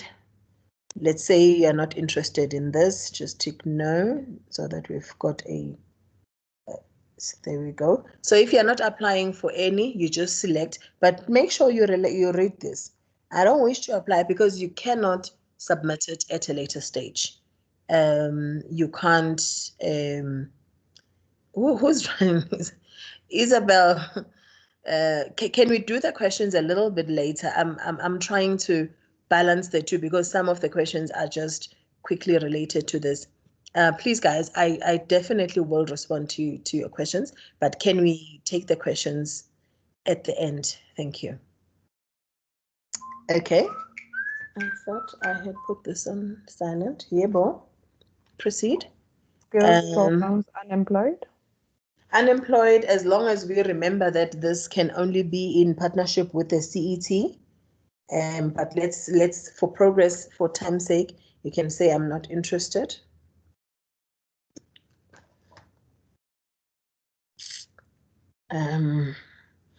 Well, as you can see, preference will be given to Black women. Let's select this pupil age. I see it's still separated, Nelly. Please, let's fix that. Pupil age, it's one word. Yeah. But let's say, for now, the pupillage grants, we are only giving them to the LPC, the Legal Practices Council, and those that are interested can apply to the Legal Practices Council. So law firms for now will be limited to candidate attorneys. We're still piloting this. Once we see how best to do it, the unit, yeah, that's fine. Well, the unit amount per person, let's be precise. I can give it just one person, Nelly. Well, how much is it? Is it 168? It's 168,000.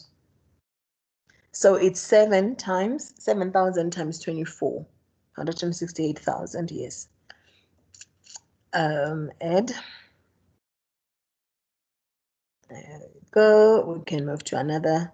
Can you see? You've got your 2 people there. Another grant type. Internships.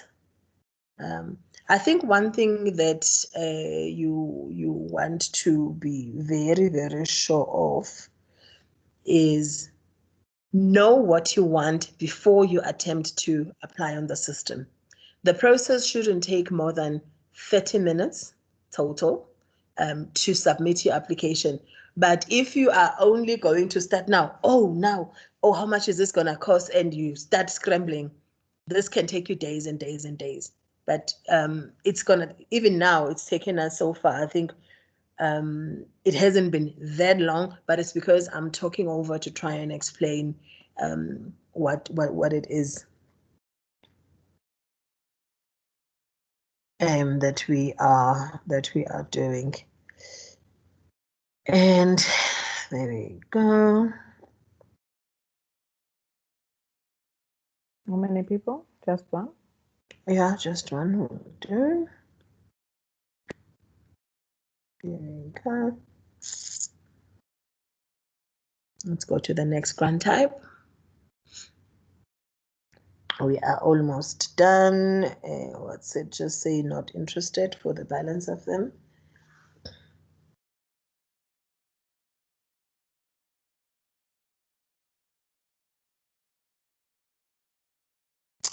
We've done all of them now. So correct. have you noticed we have not submitted an application? We have only just been capturing what it is that I want. We've got it there highlighted in red so that you don't forget. Let's try and submit. If there is an issue, the system will tell us. See, unable to submit, declaration is compulsory and has not yet been completed. Then you go back to main page.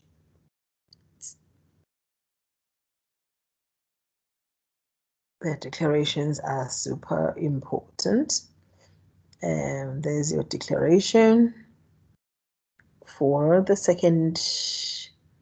There we go.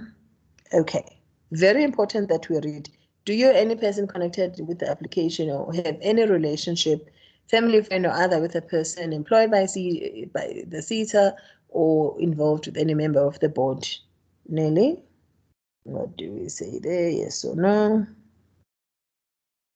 Say no so that it's easier. That undertaking, remember I mentioned the 30% absorption. This is where you confirm that where it's unemployed, you undertake that at least 30% will be absorbed. We understand that this is an application for funding that is subject to approval by SASITA and does not constitute any commitment by SASITA whatsoever.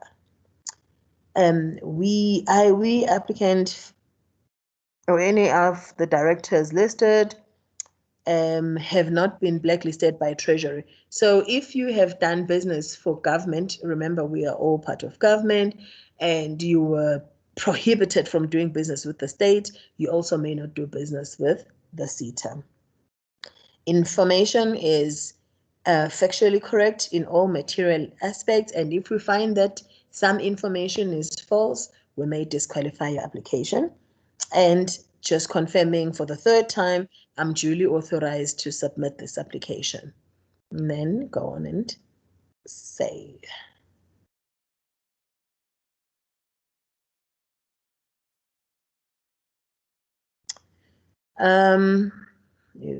Let's go back to the discretionary grant forms. Remember, the goal is to try and submit. Let us see what other error it's going to pick up. So the system is designed that it should assist you where you are not. I know exactly why this is why it is pulling like this. These grants, yeah, thank you. I had included these in the funding window and I've removed them. So what we will do, Uneli is going to ensure that it removes all of those. This is a change I actually did this morning while we were waiting for people to log in, because we had actually opened and put in those other grant types, and these are actually not advertised, so we had to revise this. Nelly, what can we do? We won't be able to submit most without this. We won't be able to submit without them. And we won't be able to populate them. No, because they are not available. Okay. Yeah, we just need. For demonstration purposes, this is the last step, ne? This is the last step for them to click on submit discretionary grants.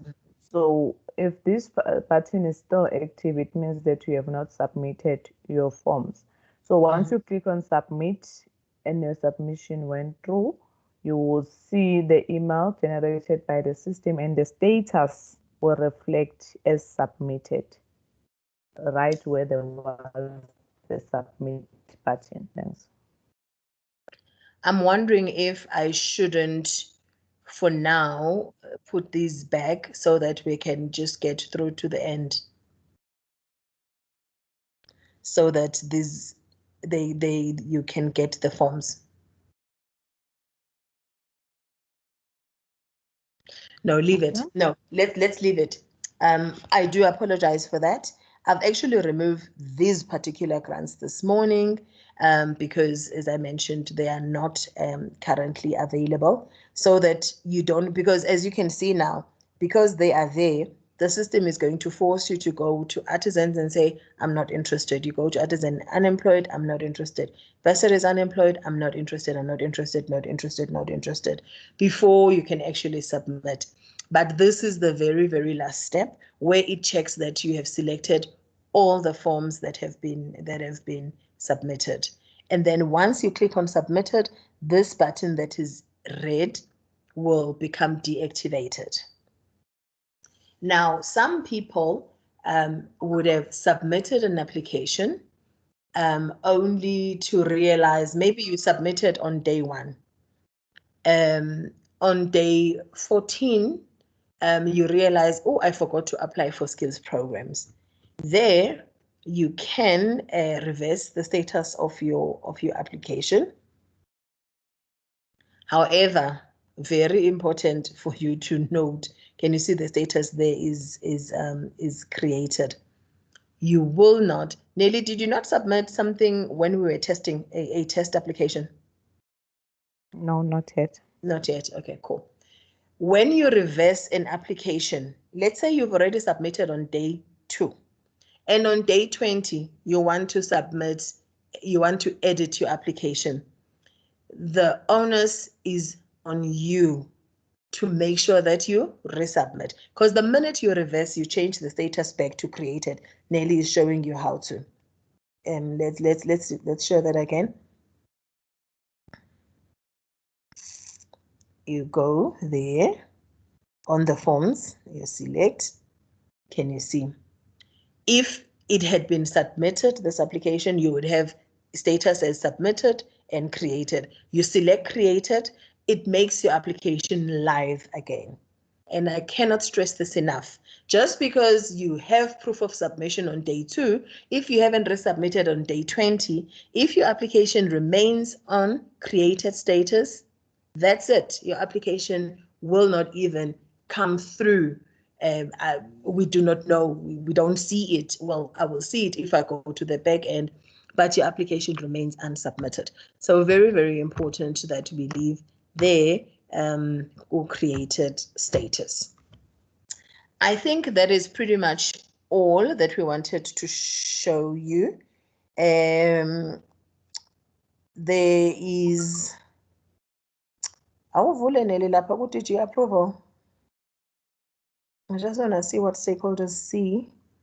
Nothing will reflect because there isn't anything that has been approved. But once there is something that has been approved, you'll be able to see how many have been approved.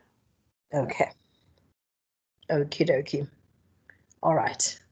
So you will be able, as an applicant, you will be able to follow the status of your application. Now, last year, we did this. We applied online. We did the online application. Obviously, we were doing it all for the first time. And so far on the system, your updates will be limited to up to compliance status. The rest of the work we sort of did offline because we were all still, learning on the system. Some we have begun to sort of update their statuses, but not everyone as yet. But everyone who I think we have completed now with the evaluation of that funding window, and everyone has been handed, everyone who has qualified got something. Now we have always tried to, please mute yourselves and you may switch your video off. We have always tried, particularly with this time, that everyone who is compliant will get at least one grant type. As you have seen, obviously, we don't have enough grants for absolutely everyone. So when we've got specific queries, like I submitted, I would request that you send an email to DG@SASITA. I will attend to those this afternoon and give your application number and whatnot, and you will be getting individualized sort of responses. But I can give you broad answers as a team that'll say, this is not done, or this is done, or this is pending, or this is what that actually means. I think we will take questions at this point in time. As I indicated, please put your hand up, wait to be recognized. You also can use the typing. You may type in your question on the text box. That is also allowable. In terms of those who are asking that these grants, it's asking you and it's not allowing you, we will will be attending to it. Uneli and the team at Solu Growth will quickly attend to that. So I will request that, remember, your application, you don't necessarily need to do it all in one sitting. So you can start on Monday and load your learnerships. Come back on Tuesday, load your unemployed learnerships. So the information that you have captured, as long as you have saved, and you see that it pops up at the bottom, you are able to come back and complete the exercise the following day, the following week, or whatnot. So I'm going to request that those who are ready to submit, you've entered absolutely everything. Today is Monday. Let's allow the developers this afternoon and maybe tomorrow morning to double check, and maybe on Wednesday try and submit your application. But it's such a minor development issue.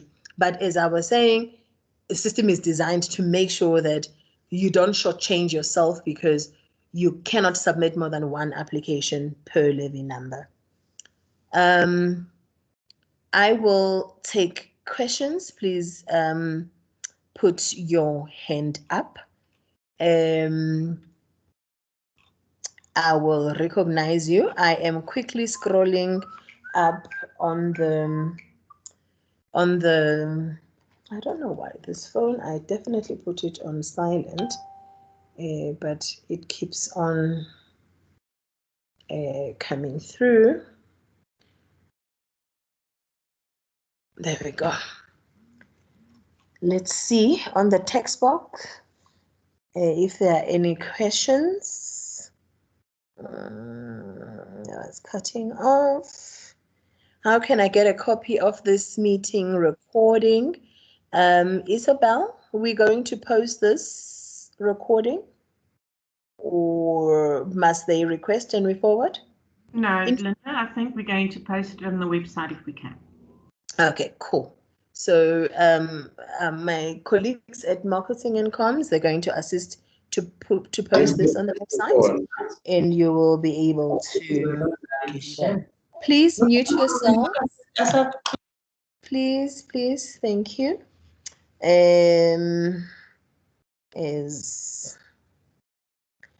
Another question, has the WSP ATR submission deadline been extended across the spectrum, or only for companies who apply for the extension? Only for companies who apply for the extension. If that extension request has been approved, you please keep an eye on our website. The skills planning department has put in a letter there, providing guidance in terms of the WSP submission and the importance of that. No WSP, no DG. Besides the audio recording, can you send us a soft copy of this presentation? I've sent the slides to Isabel. These will also be published on our website. On that, where you see the advert and whatnot, we'll add the slides there as well. What other question? Does this mean employed cannot apply for masters, e.g. LLM? You know, I keep saying we can never say no. We can never say do not apply. Apply, and depending on the number of applications, blah, blah, blah, blah, blah, we will then decide whether or not that will be granted. Because there's X number of people that must complete within the same financial year. So if, for example, our target for this year is 80% must have submitted, then if 80% have submitted, then we're good. You just might be considered for your LLM, but I can never say do not apply. But you don't win the lottery if you don't buy the lottery ticket. So at least apply. The worst that can happen is we say no. Linda will answer the questions. Can learners apply for year 2? Carissa Richfield, would you mind turning your mic on and explain your question? I don't quite follow. It says, good day. Can learners apply for funding for year 2? Note that they are currently studying and completing their first year. I need to understand what they are learning. what they're currently studying? Hi, Linda. Mm-hmm. Oh, sorry, my question is, can the year 2 learners apply What's if year they two? currently studying with the institution Ridgefield and they're doing the year 1, they're doing our various business programs and our IT programs. Can they apply for year 2 funding in 2022? I need to understand, are these bursary learners? Are these learnerships? Are these, what's the story? Bursary learners. Bursary learners, I don't think Richfield is a public institution. I stand corrected? Correct. We no longer fund private institutions. So these ones will not be able to assist with their continuation. So you no longer fund private institutions. No, not for bursaries, ma'am. For everything else, but not bursaries. Not bursaries. And for learnerships, can private institutions then apply for learnerships? The employers must apply for learnerships and they may nominate Richfield or any other employer. So employers can, but yes. Remember, the grants go to the employers, not the training providers. not the training Yes. providers. Okay, Awesome. that's fine. Thank you so much for giving me that clarity, Linda. Awesome. Thank you. Thank you, you. Teresa. Xolisa Boqwana is, what is the deadline for DG applications? It's 24 May. Please refer to the advert. Any prescribed template or tool for DG applications, we only are receiving them on the system as we've just demonstrated. What is the expected commencement period for training of learners on the approved DG program? On this one, we're expecting that by the end of July, we have 90 days from the closing date to evaluate, so probably thereafter. But if they've already started, it cannot be prior to the 1st of April. So 1st of April onwards, but if you are relying solely on funding, we've got 90 days from the 24th of May. I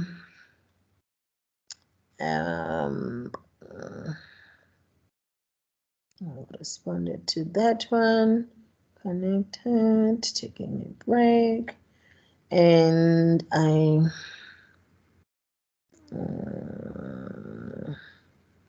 responded. We only have an X number. I really will strongly recommend that if you don't have a levy number, speak to SARS. Everyone has a levy number. Maybe you don't know it, but the best bet, look at a document called your EMP 103. It will give you those numbers. That is your notice of registration. You can look at your monthly EMP 201 that you file on the 7th of every month or by the 7th of every month. If you take your UIF number or your pay-as-you-earn number, if you look at those numbers together with the SDL, they're exactly the same. The only difference is the first digit.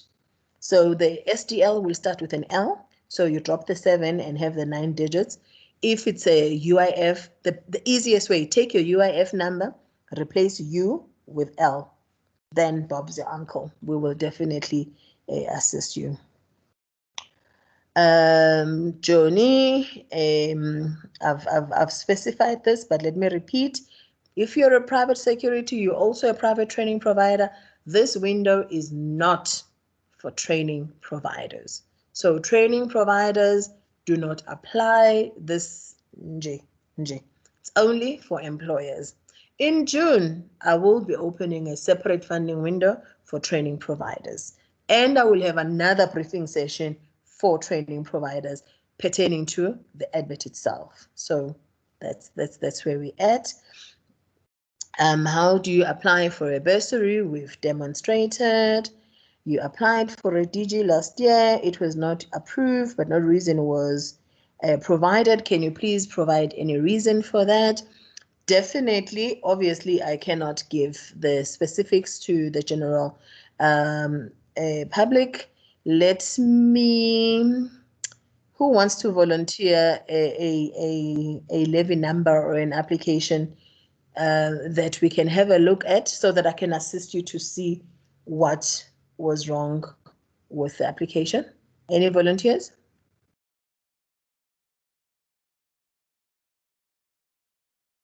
No?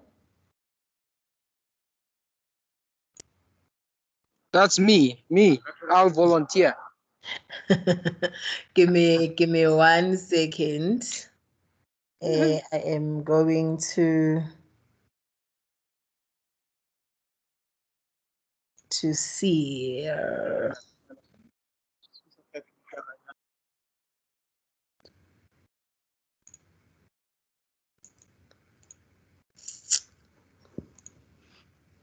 So you're giving me permission to share your company information.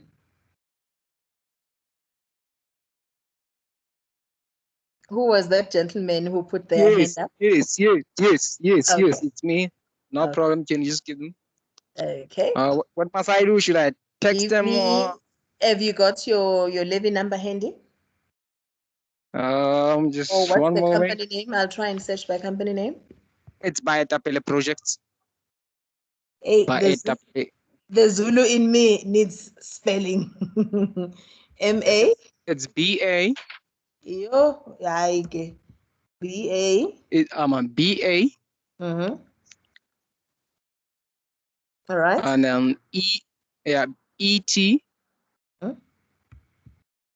And then E. Sorry. I'm lost in translation. Let's start again. Can we? All right.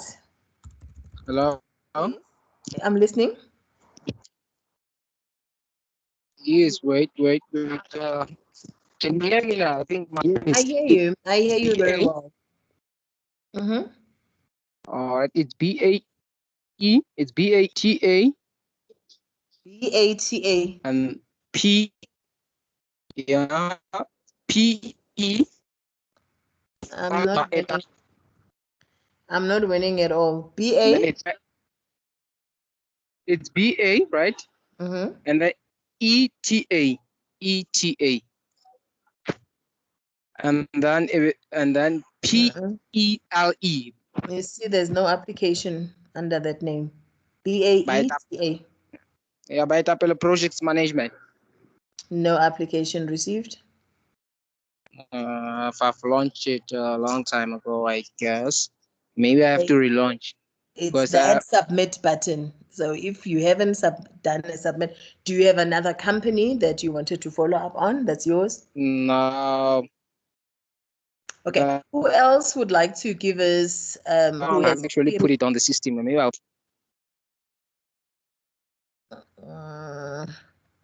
You can try Mandy Miller, Janice. Mandy Miller. Yes, M-I. There we go. Okay, this is what I would see on my side.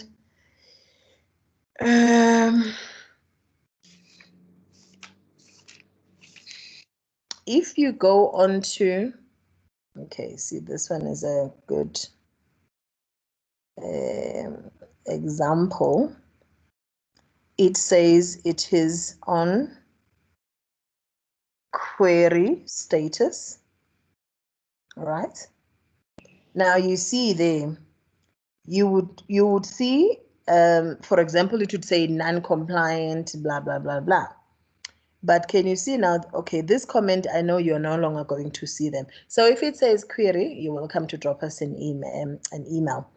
Because now when you applied, you said you're either an NGO, a CBO, or a cooperative.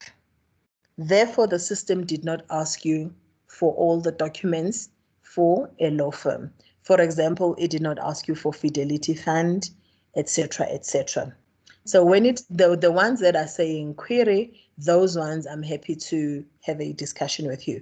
But I wanted to demonstrate that this is what you would see. So anyone who has, because the compliance screen, we've definitely updated all of them. You come in here, and if we're saying non-compliant and you're thinking, I definitely submitted a valid document. If you click on it there, you will see exactly what the comment is. We will put there what the comment is. So on this one from Mandy Miller, let's have a chat offline immediately after the session, and then we can have a look.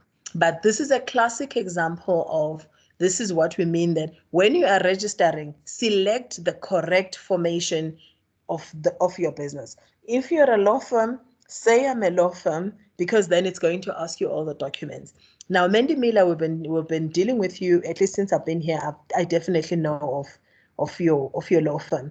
But when you say I'm an NGO or CBO, the system will not ask you. It'll only ask you for exemption and registration and the declarations, because NGOs and CBOs, that's all we ask of them. But if you say I'm a law firm, it'll ask you for your fidelity fund, it'll ask you for your SIPC, it'll ask you for all sorts of documents. So this is a classic example of what I needed everyone to sort of be aware of. So thanks for that, for allowing us to use that example. No problem. Thanks, Linda. Oh, am I seeing hands now? Sorry, I didn't even see the order that they came in. Raisa, you may ask a question. Raisa, please unmute. There we Hi, go. Linda. Can you hear me? Hi. Mm-hmm. Thanks, Linda. I just wanted to find out. So you said that if we don't, like, if you're not registered for STL, then we can put in our UIF number and just put an L in front of it. Yes. So I'm trying that, but it's just saying that there's no records available for that company. Well, it just says no records available. Awesome. Therefore, you need to create that company. So if it says no records available, you have an option of adding the organization. Then you can create it. If you recall, when we started the process, we started with a private security company and then Nelly created the second one, but it's also on the manual. So you Okay. look for the button that says add organization and then you add it. Okay, I have my organization added here, like it's showing up on the green bar at the bottom. So should I just try adding again, maybe, or something No. like that? When it's showing at the green bar at the bottom, it means you've already registered. Okay. Unless I'm not sure, unless I'm hearing you incorrectly. I have, yes, You just I have. click on it. If it's got the green bar, you click on it. Probably Okay. on your extreme right hand, there will be a magnifying glass. You select that for search. It should activate some button at the top that is currently grayed out, and then you should be able to proceed. Okay, I don't see that, but maybe I'll just play around with it a little. I don't know. Then the other question is, you said for law firms we have to apply through the law society. Is that right? Okay, we still do it For online. pupillage. Only for pupillage. Okay, not candidate attorneys. No, candidate attorneys, you come as you are, you apply yourself. Okay, perfect. Thank you so Pupillage, much. we're just piloting with the LPC, and once it works, we'll probably have a mechanism. Okay, sorry, Lena, one more question. On one of the slides that you put earlier, you said that one of the requirements is you have to be registered with SASITA, in brackets CETA 19 at SARS. So Yes. what is this, if you don't mind me asking? That's what eventually gives you your levy number. In terms of registration, it depends on your core business. There's 21 seaters, you're registered with one of us. So if you check requests with SARS, an EMP 103, that'll tell you what seater you're registered with. Okay, perfect. Thank you so much. Awesome. Barbara Shellen, and you can unmute and ask your question. Hi, Linda. Hello. My question is this. We've been granted an extension for our WSP because our company is changing from a partnership to an incorporation as at the 1st of June. So my concern is that our documents are going to be non-compliant, and we'll only be applying for some of them as of the 1st of June. So how would can we submit under our old number? Because it's the same employees, the same company. Which levy number are you going to be submitting under? Well, that's my question. I mean, so I think we can. To the skills spending unit, your WSP, what levy number? Is it the new one or the old one? Well, you see, that's what we've got to try and work out. I was thinking we're probably going to have to do our ATR under our old number, and then our big is your company WS first? 55 Okay, employees. medium. I would say drop me an email, dg@sasita.org.za, and let's figure it out together with Mr. Matlala from the Skills Planning Unit and see which is the best solution. Awesome. Thanks a lot. Okay. Thanks, Linda. Cool. QT training, you may unmute and ask your question.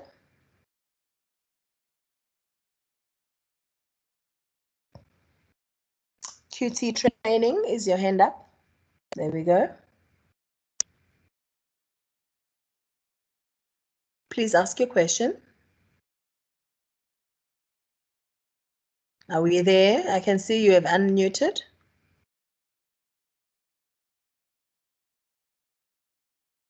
Okay. Carissa, did you have another question? Yes, Linda, I did. Sorry. With regards to the unemployed bursaries, can the learners then select Ridgefield as their preferred provider? No. They cannot. No.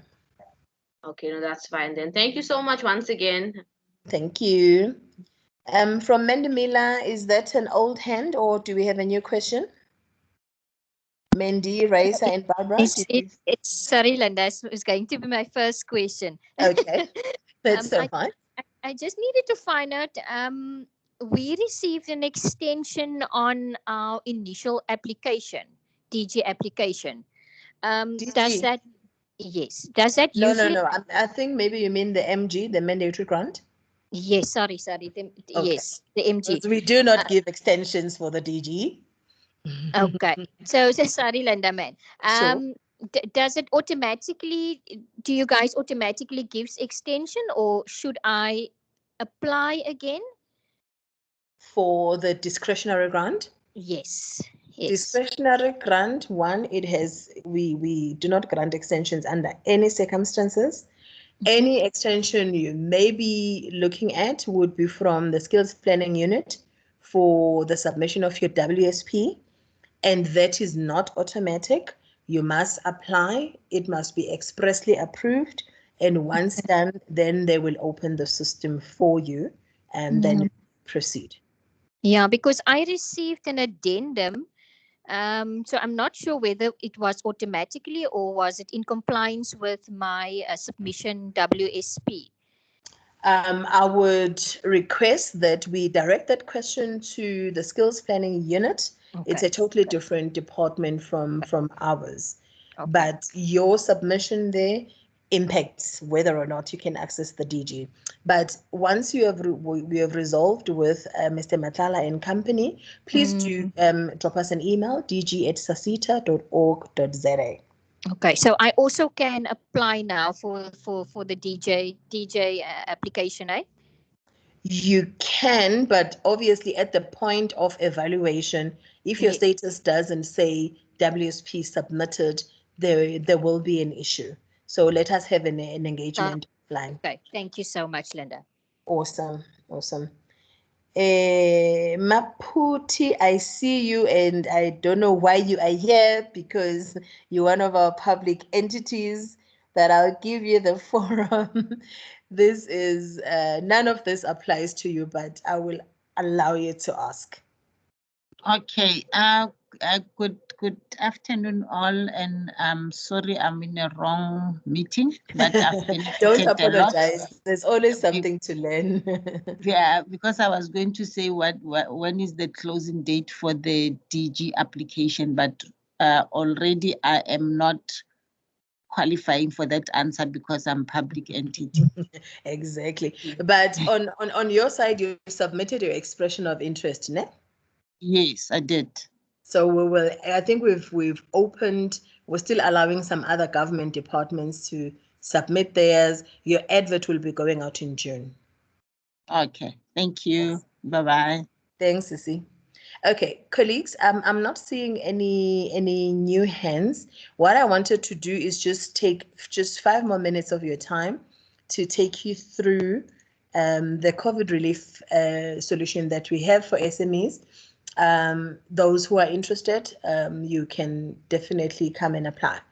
What SASITA has done, we have a training provider that is offering, I think we have another 40 to 50 spaces available. So if you are an SME and you're looking for some COVID relief, please do go and submit your application. If you've already submitted your application, please do not reapply. So what we've done is we've got this company in terms of what we are offering you. They will do a risk assessment of your company to see to what extent are you vulnerable towards COVID-19. In terms of your rosters, you know how you revolve your staff, your preventative measures, all of those things. So your COVID-19 risk will be assessed on an individual basis as a company. 2, they will also be assisting all of us. We have to submit to the Department of Labor that DOL file, the compliance with the COVID regulations. So this company will expertly support you in terms of preparing for that, including preparing your company for the actual Department of Labor visit. Thirdly, we will also assist you with a post-lockdown preparedness plans. Obviously, initially we thought this lockdown was going to be 21 days or something thereabouts. 400 something days later, we're still at it. But effectively, what the post-lockdown preparedness plan is, it will assist your own business in terms of establishing what is it that you need to have in place in order to minimize the impact of COVID in your workplace, in terms of how many people can return at any time, the spacing of the employees, what protocols need to be followed, how often, etc., etc. And very important, there is a compulsory element to it, which is an online training course. It's a 4-hour course. You don't even need to sit for the full hours at the same time at a stretch. You can sit and do one module or one chapter or however it is structured until you complete the 4 hours. It's SIOSH accredited. SIOSH is the South African Institute of Occupational Health and Safety. This is for your employees to be aware in terms of how COVID is transmitted and how to manage COVID in the workplace. Together with these 4, you also will be given courtesy of SASITA. These will be delivered to your door. 1, a handheld thermometer or a scanner so that you can scan visitors at the door. We'll give each employee up to 15 employees. So first prize for us is to assist the very, very small companies to sort of be COVID protected. And then when we have done all of them, then we can look at other size companies. We'll give you 2 face shields for each employee, so you'll get about 30, and you'll get a box of 500 3-ply ear loop surgical face mask. So the surgical face mask is those blue ones, the common ones, the surgical ones. I don't know how else to explain them, but if you look up surgical face mask, you'll see exactly what that is. So we will give you once off a box of 500, and this really is to assist you with your visitors and your customers in your business, something that you keep at reception. If somebody walks in without a mask, unlikely, but just so that everybody's got space in terms of a mask. There's a clean mask, somebody's mask gets torn or whatnot, we'll give you a box of 500. And then we are going to give you 3 masks that are, it's a cloth mask. It's branded, it's a SASITA branded mask. We'll give each employee 3 of these. We're thinking 3 is a sufficient number. When you've washed and 1, they can't all be in the washer, all 3 of them, but 3 is a good number for you to not have to wash them every day and find yourself stranded. So those will be issued. And then we're going to give you 15 bottles of sanitizer, 70% alcohol, as well as refills. You will get refills, 5-liter refills, so that every month. So the sanitizers that you're going to get will last you a period of 6 months for 15 employees. So we'll do that, and we'll give you 200 gloves in order for you to do what you need to do. And if you are interested, there is a link for you to apply. You press that, you give us your information, the company name, the whatchamacallit, and we will evaluate and let you know the status of your application. So effectively, those are the fields: your company name, SDL number, who do we speak to, how do we get hold of you, what is your core business, if you're accredited, can you see it's not a compulsory, the asterisk means compulsory. We want to know how old the company is, your CPC number, blah, blah, blah, blah, blah, your details, etc., etc., etc. And then you submit. And we will evaluate and see if you're an SME, definitely that is first prize for us. And with that, I really wish to thank you. That pretty much is all. I am sorry we have taken a bit longer than we initially anticipated, but if you have any questions at all, please direct them to dg@sasita.org.za. Myself and my team will be on the other end to assist you with your questions.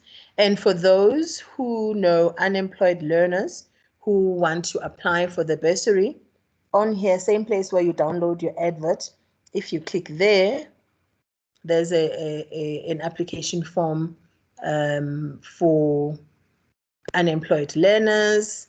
You complete all of that. The details are on the advert, and they must attach their documents, certified ID, certified matric registration, blah, blah, blah, blah. So unemployed learnership, unemployed bursaries, this is where you would apply for it. Just so we are clear, this is also part of what is on our website. I'm not sure if there's anything else. I don't know whether there's hands or legacy hands, but because I really have taken up a lot of everybody's time, thank you for attending. I see there's a Kagiso whose hand is still up. Barbara, I don't know whether it's a legacy hand. Those who have questions, I'm going to remain on the platform for another 10 minutes till 1 o'clock. But other colleagues who came in specifically for the presentation and don't have further questions, thank you so much. I look forward to receiving your application on the other end. Any questions, dg@sasita.org.za. I thank you very much. Those that need to be excused, you are free to log off. Thank you very much.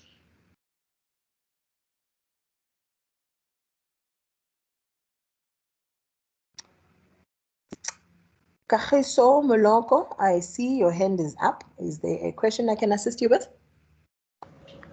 Hi, Linda. Thank you so much for the presentation.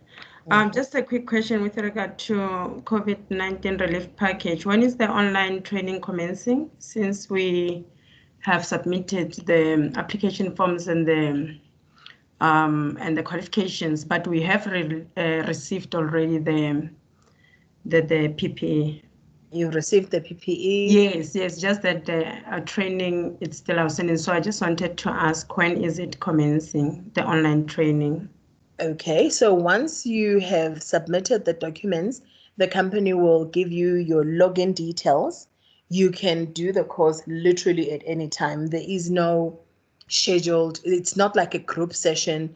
For example, if you want to do it tonight, you can do it tonight. So there isn't a scheduled time per se, but once you receive your login details, you will be able to start and complete your course at a time that is convenient to you.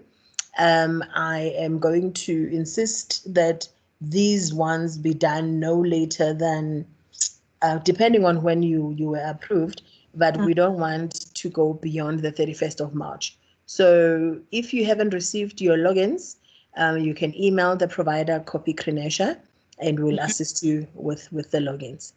Okay, perfect. I'll do that. Thank you so much. Thank you, Kagiso. All right. Cool. Barbara, is this a legacy hand? Hi, Linda. No, it isn't. Just a Okay. quick question, and just to make sure that we understand this correctly.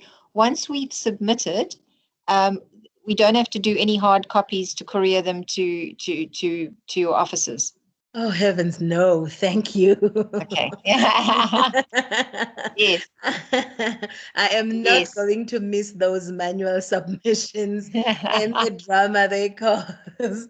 No, it's only online. Just make sure that you go through the advert, look at all the documents that you're going to need, line them up, label them, put them somewhere in the same folder in your computer.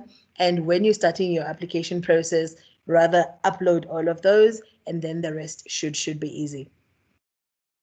Okay. Our problem we have to address, Mandy and I, with you, is the partnership changing over to the incorporated. So that's our problem with submitting the WSP, and it's all the same people, the same company, just changing from partnership to incorporated. And I hear you. That means we're getting we're getting a new number. We've got the new SDL and UIF numbers, but although we registered on the 24th, this company, we're only trading from the 1st of June. So we're in the very strange position of transition. I hear you. But have you submitted? It's very awkward, because when we go to, we got an extension for our WSP and SDL, because we're not quite sure. We only can plan really for 2 months in the old company, and then the rest of it's in the new company. Is same there people, any same. Is there any possibility that you can submit that WSP, say, by the 24th, the new one? Yes, we want to submit it now. But, the new one. Yes, we can. We've got the numbers. But what we wondered is, when we submit the current one, we're submitting it under the current SDL number. How do we split? Because it's only going to be 2 months of the old company and the rest into the new company. Okay. So what do we register a new company on the same indictum? Do we register a new company with a new number on there? With the documents, if you've already given to the skills planning, they would have created the organization or would be in the process of creating it. If not, you can go use the add organization format. So what I'm going to propose for you is, when you apply for DG now. I don't want to, I can't speak with authority on the mandatory grants, but when you submit the DG, I would say put your new levy number, and you see under compliance documents where we're adding, and then there was an other, under other, and add your documents that show the change of partnership into incorporated. Just scan all of those documents as one document, the changes with the old levy number and the new levy number. Oh, so all the compliance documents for the old and the new, whatever we can. So for the new, you attach them individually. Let me see if I can show that here. Okay, this is an example. But you see here,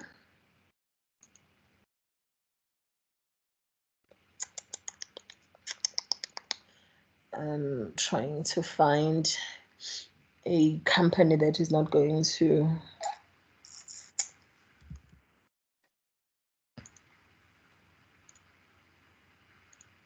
She's the method on how we can.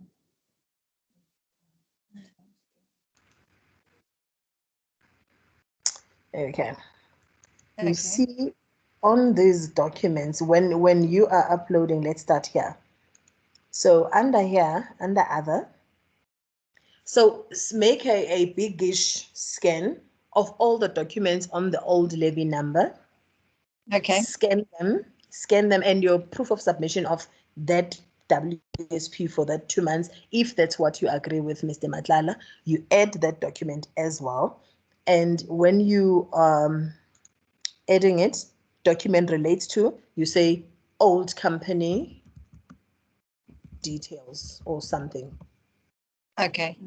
And then in the comments, you can summarize that this is the same company, blah, blah, blah, blah. We're changing from this to that one.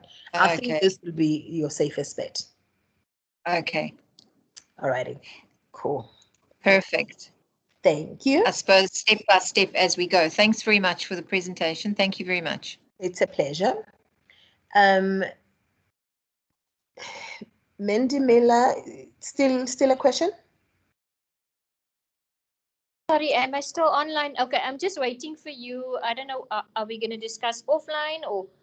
Sorry. I actually, for the query, we'll do that separately. But that answer I've just given to, who was I speaking to now? That lady, Barbara Schellen. That will also apply to you. Did you not say you've got an extension and you were in a similar boat about something or the other? Yes, I received an extension for February 2022 for my 2 candidate attorneys. So I just wanted to know, does it automatically apply according to my WSP, or should I? Did you get an extension from Lorraine? Yes, an addendum. Okay. No, that one is specifically for those 2 candidate attorneys that their contract, their stipends. It's probably because you would have been granted in let's say in April, but the actual start date was in October or something to that effect. Correct. Yes. So we normally just extend the contract because we want to be able to cover the learners for the full 24 months. Okay. That is only applicable to the stipends. Okay, that's the current 2 that I have. Yes. Okay, so I can apply again now for others. For the others, no? With this DG app grant. Yes, but remember, no more than 6 per principal, right? So when you are applying, it's actually 3 in terms of the law society. Yeah, well, yeah, actually now it's 1 now 3 per principal. principal. Yeah, Yes. 1 principal has 3 candidate attorneys. So remember then that'll mean whatever number you're applying for now, because you still have some other learners, or still have some other candidates, we will consider all of them when doing our due diligence. Okay. With this, if I'm going to complete this document now, should I insert the 3 of them? How many do you want to apply for? How many more? Okay, the one already in the contract already ended the end of February, so I've actually replaced her with another candidate, and then the other one is his contract is ending the 1st of August. So then I've actually have 1.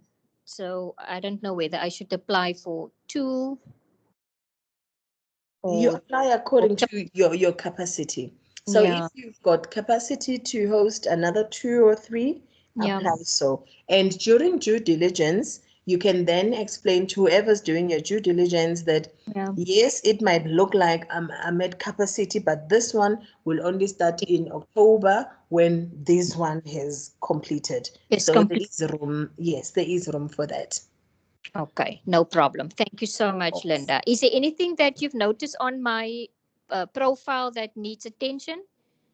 Let's chat on the DG mailbox, you and I. So much. Thank you so much. Okay. Cool. Thank you. Raisa? Yes, thank you, Linda. Sorry, I'm still struggling on the site. I don't know if maybe I can contact you apart from this, or can I share my screen with you, or what do I do? Because my organization is showing up there at the bottom, but I can't proceed I don't know how to get to the next step. And then whenever I click next, then it asks me to put all organization details in again. Okay, let's ask you to stay on a little bit longer. I see my colleagues from Soli Growth, the technical support people are online, and we will ask you to project, if you don't mind, just a few more minutes. I see a few more hands. Just Sure. 3 more. Cool. Dudu, your question, please. Hi, Linda. Hello. Linda, I've got a problem. I'm so sorry. I'm with the wrong sitter, and kindly advise me, because I'm supposed to be with Sasita. What do I do? And the next question is, if I just want to do the services of being a skills development facilitator, do I have to have a company that I have to submit for before I register in your system? Assist, please. Okay. Both questions are outside of my jurisdiction. They are in skills planning department. Send an email to armatlala at sasita.org.za. Thank you so much. Matlala. Matlala is Matlala. Yes, ma'am. Thanks, Linda. A pleasure. Thank you. Yapi Songame, you may unmute and ask your question.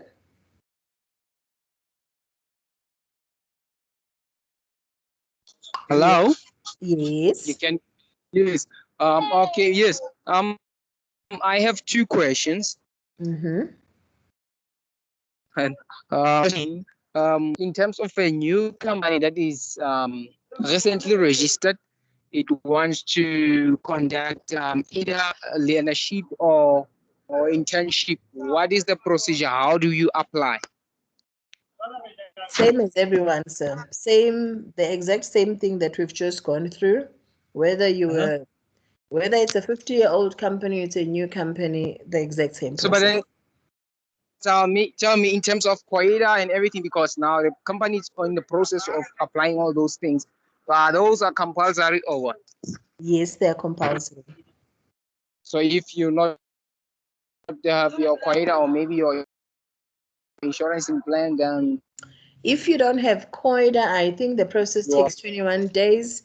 You might be out, but you can apply for public liability. You get cover immediately until your COIDA is done. So now for what do you call this? PRISA. CIRA. Yeah. No, CIRA is CIRA. non-negotiable. If you don't have that, you won't be able to assist with that one, sir. At the moment, I don't have it. It's one of the things that I also applied for. I think maybe you may want to complete the establishment of the business. You establish and register, and then at the next opportunity, then you can apply. Again? I'm saying you will need to consider completing the establishment process of your business, finish all your registrations, get all your paperwork, and then apply at the next opportunity, because you may not operate in the security sector without CIRA registration. That includes no problem. To access grants. All right. Awesome. Thank you. Thank you. Raisa and Dudu, if you can put your hands down, if you sorted. Joseph from Labs Pegedi, have you got a question for us?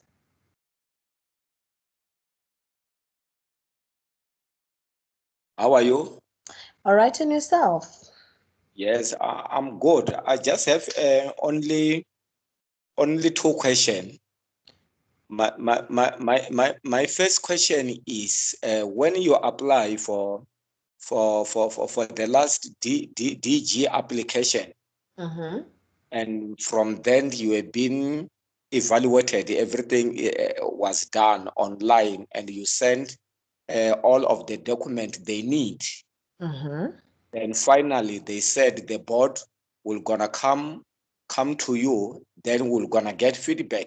But if now we didn't get a feedback, what are we supposed to do? Just because you're supposed to give us a feedback that the board has rejected 1, 2, 3, then for next time, we have to know that for our company, we can settle 1, 2, 3. That was my question. So just because there is a project which I was on waiting for 3 months for the final decision for the board, but till now, no feedback. Okay. You have two options. You can either send me an email, dg@sasita.org.za. Well, I'll give you three options. Either you send that email and we have a look. B, you stay on until everyone is done and we go through your applications and I can give you specifics. Or if you are saying, no, I'm comfortable, you can project, we can do that here and now. I can open your application and have a look. What option is preferable to you? So can you give me your email address? Then I'm gonna send it straight to you. Then if it's possible for you to send it to a right person, then you're gonna forward it. So No I said, worries. can I get your email address? It's dg yeah. @sasita.org.za. Yeah. Then my last question. Refer to tax clearance, just because tax clearance now they are delaying to renew our tax clearance. What is the way forward there? They said we must wait. We're trying on forwarding them email. Then they said they are working at home, but they're gonna finalize. But refer to some of them are taking 3 to 5 months. So what are we supposed to do when we're applying? I would say maybe attach the correspondence from SARS saying that, and we'll deal with that on a case-by-case basis. Then we have to submit the last one. Don't just submit the last one and leave it there, because obviously we will disqualify you.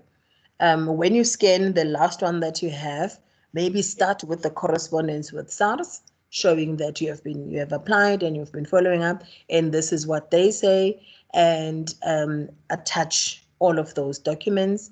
And when we are evaluating, we will know to make contact with SARS and verify, and we'll make a decision on a case-by-case basis. All right, thanks a lot. Have a good day. You too, sir. I see Amoda Legal also has their hand up. Lep Spaghetti, you can put your hand down if we are sorted. And I think this is the last question. Amoda? Good afternoon, madam. How are you doing? All right, and yourself? Thank you for the presentation. My question boils down to the DG application we made last year. Right. We only got a denial response on the website, online. Then we sent an email to DG, just email as you just mentioned now, but we never get any reply.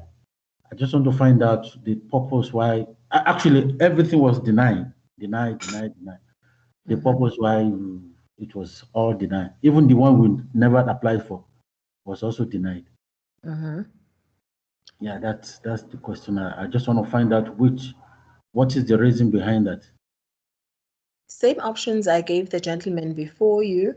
If you're saying you've already sent it to the DG mailbox, I'm happy to go check there and we can reply there, or you stay on at the end, we go in, or you give me permission to log in now and we can deal with it now. No, I can stay on until. Lovely. Yeah. Thank you. Thank you very much. So I don't see any further questions. I would then maybe thank everyone for participating. I think that I'll be left with the two gentlemen.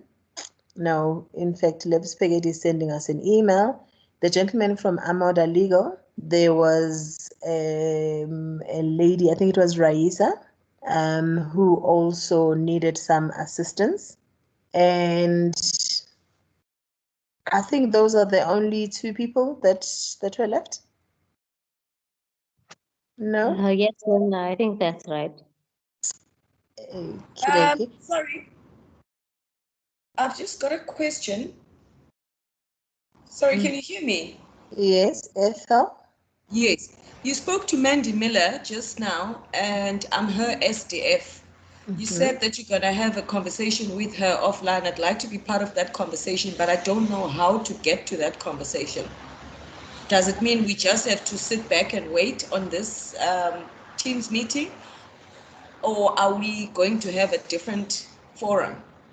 I think she was going to send me an email and we take that discussion offline because hers is very dependent on a process that is in another department. Other than that, she was asking about an extension, which we have resolved that the extension is for the payment of stipends. So I would propose have a chat to Mandy Miller. I've just been chatting whilst you're talking with her on WhatsApp, and she also doesn't know what offline how to initiate that. I mean, if there's further questions, because what I understood is what is remaining is for the skills planning department, but maybe send an email to dg@sasita.org.za and we'll take it up from there. If we need to set up a Teams meeting from there, we'll also discuss it there. Perfect. Awesome. Thank you. Thanks a lot, Ethel. I think, colleagues, everyone has been attended to. I'm not seeing any other hands. Lebs Pegedi, please put your hand down if you have been assisted. Joseph, please lower your hand. Thank you. Then it confirms we have no further questions. To the rest of the colleagues, thank you. My colleagues at Solu Growth, please remain with me, with Raisa and the gentleman from Amoda. The rest of the colleagues, thank you for joining us. We're going to be dealing with company-specific info. And my colleagues that are recording, you may also please stop the recording. The session is formally over. Cannot thank you enough for your attendance, and I look forward to your applications. It always is welcome, and I hope that you submit perfect applications because we look forward to approving on your side. Do just put up a new hand.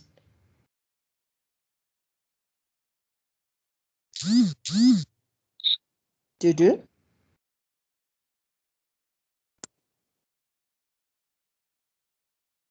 Nzuku, are you doing the recording? Or who is it? Or is it Ivy? Who's doing the recording for us?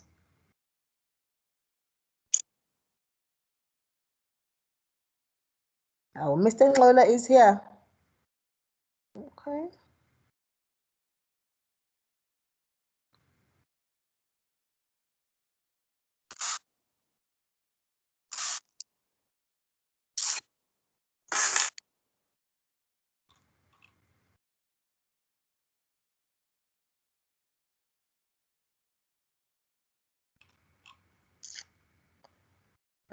Colleagues.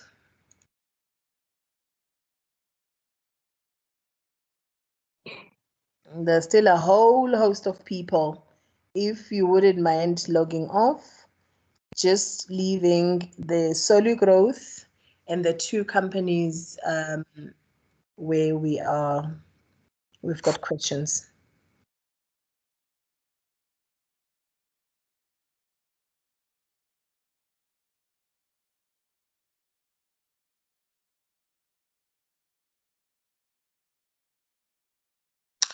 Ikwezi, please log off. Ivan Steenkamp, please log off. Michael, please log off. Thelma, please log off. Barbara Mkawana, please log off. Carol, Colin Sabula, Deepak, Fanny Mabunda, Given Mabunda, Goldman College, Gundo Security, HJN, yeah. Please, colleagues, I need you guys to log off so that we can quickly attend to the queries and I can get back to the order of business in my normal. Linda, sorry, if you can just accept me into the meeting. I actually logged in from my computer as well, so I can share my screen. So you'll probably see Raisa twice on your screen, so that I can share my screen if necessary. Okay. Thank you. Perfect. Thank you, Linda. I think you've got an option, Linda, to remove. I'm trying to remember, Gonje, how do right I click do that? next to the attendee, not the ones who are on lobby. Remove from meeting.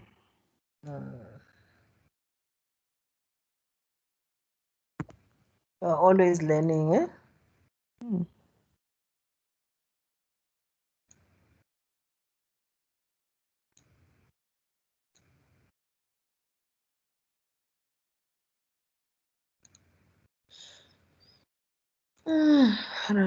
Long session. Nzuku, who's recording? You can stop the recording now.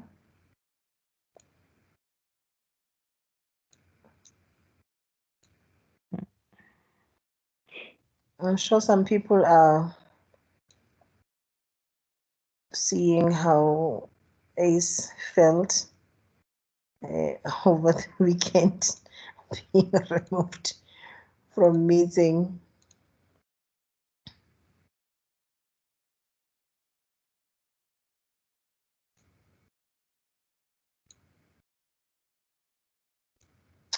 Ivy, are you still there?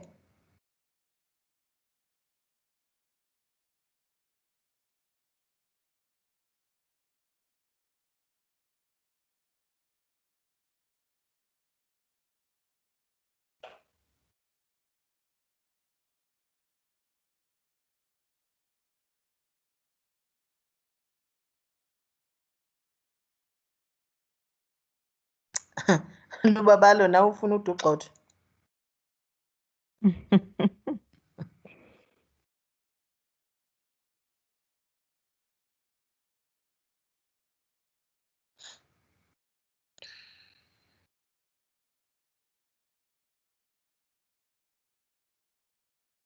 I don't know whether it's because people logged in and left their stations or what.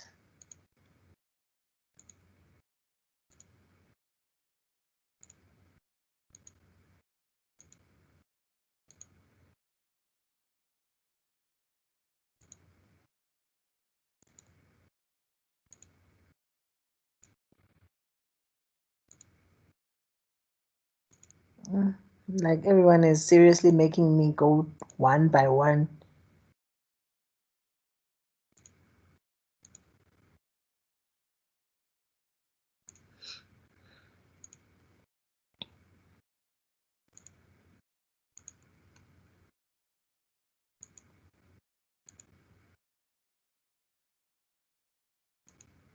Linda, I think you dropped me as well. Hey.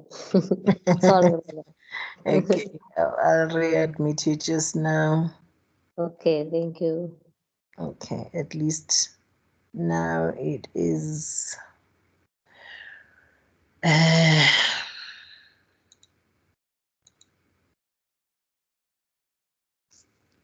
we go. Shall we go with you, Raisa? Nelly, let's have a look and see what we can do. All right. Please share your screen, Raisa. Okay. Mute one of those. Let me share my screen, Linda.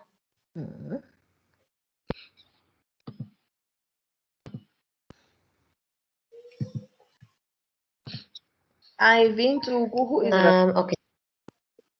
Just hold on, Okay. Raisa, because there's confidential information and these things are going to be published on the website. Oh God, okay. That's why I keep saying.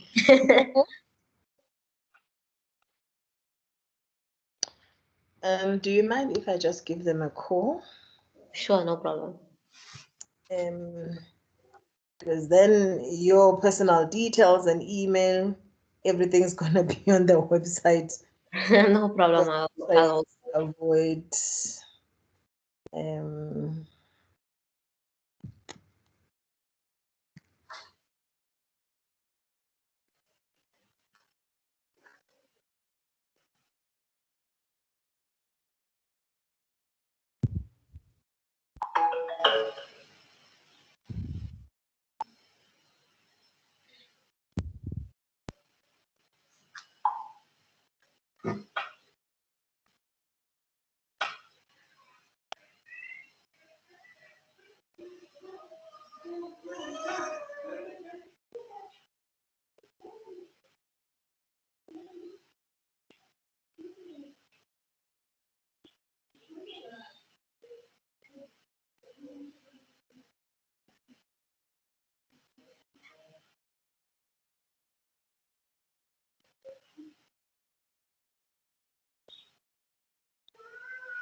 Okay, UIV is going to stop the recording shortly.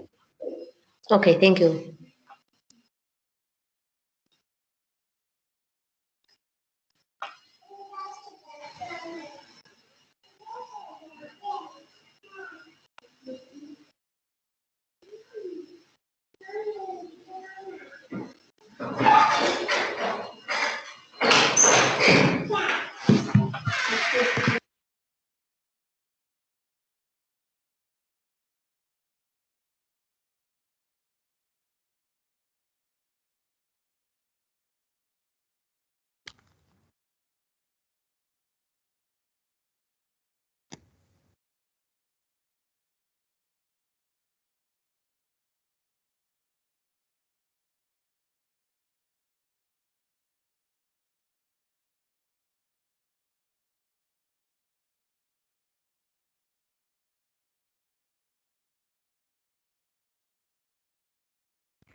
Maybe if I remove the colleagues, the recording will also stop.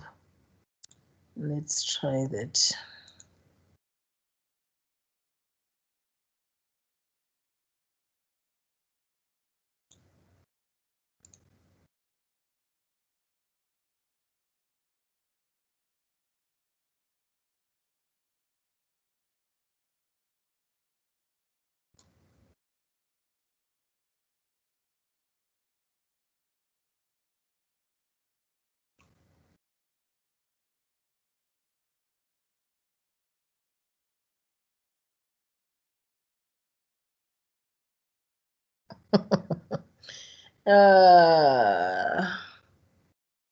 I've never known people that just don't want to stop. And I actually have something now at 1:30. I was hoping it would be done by now.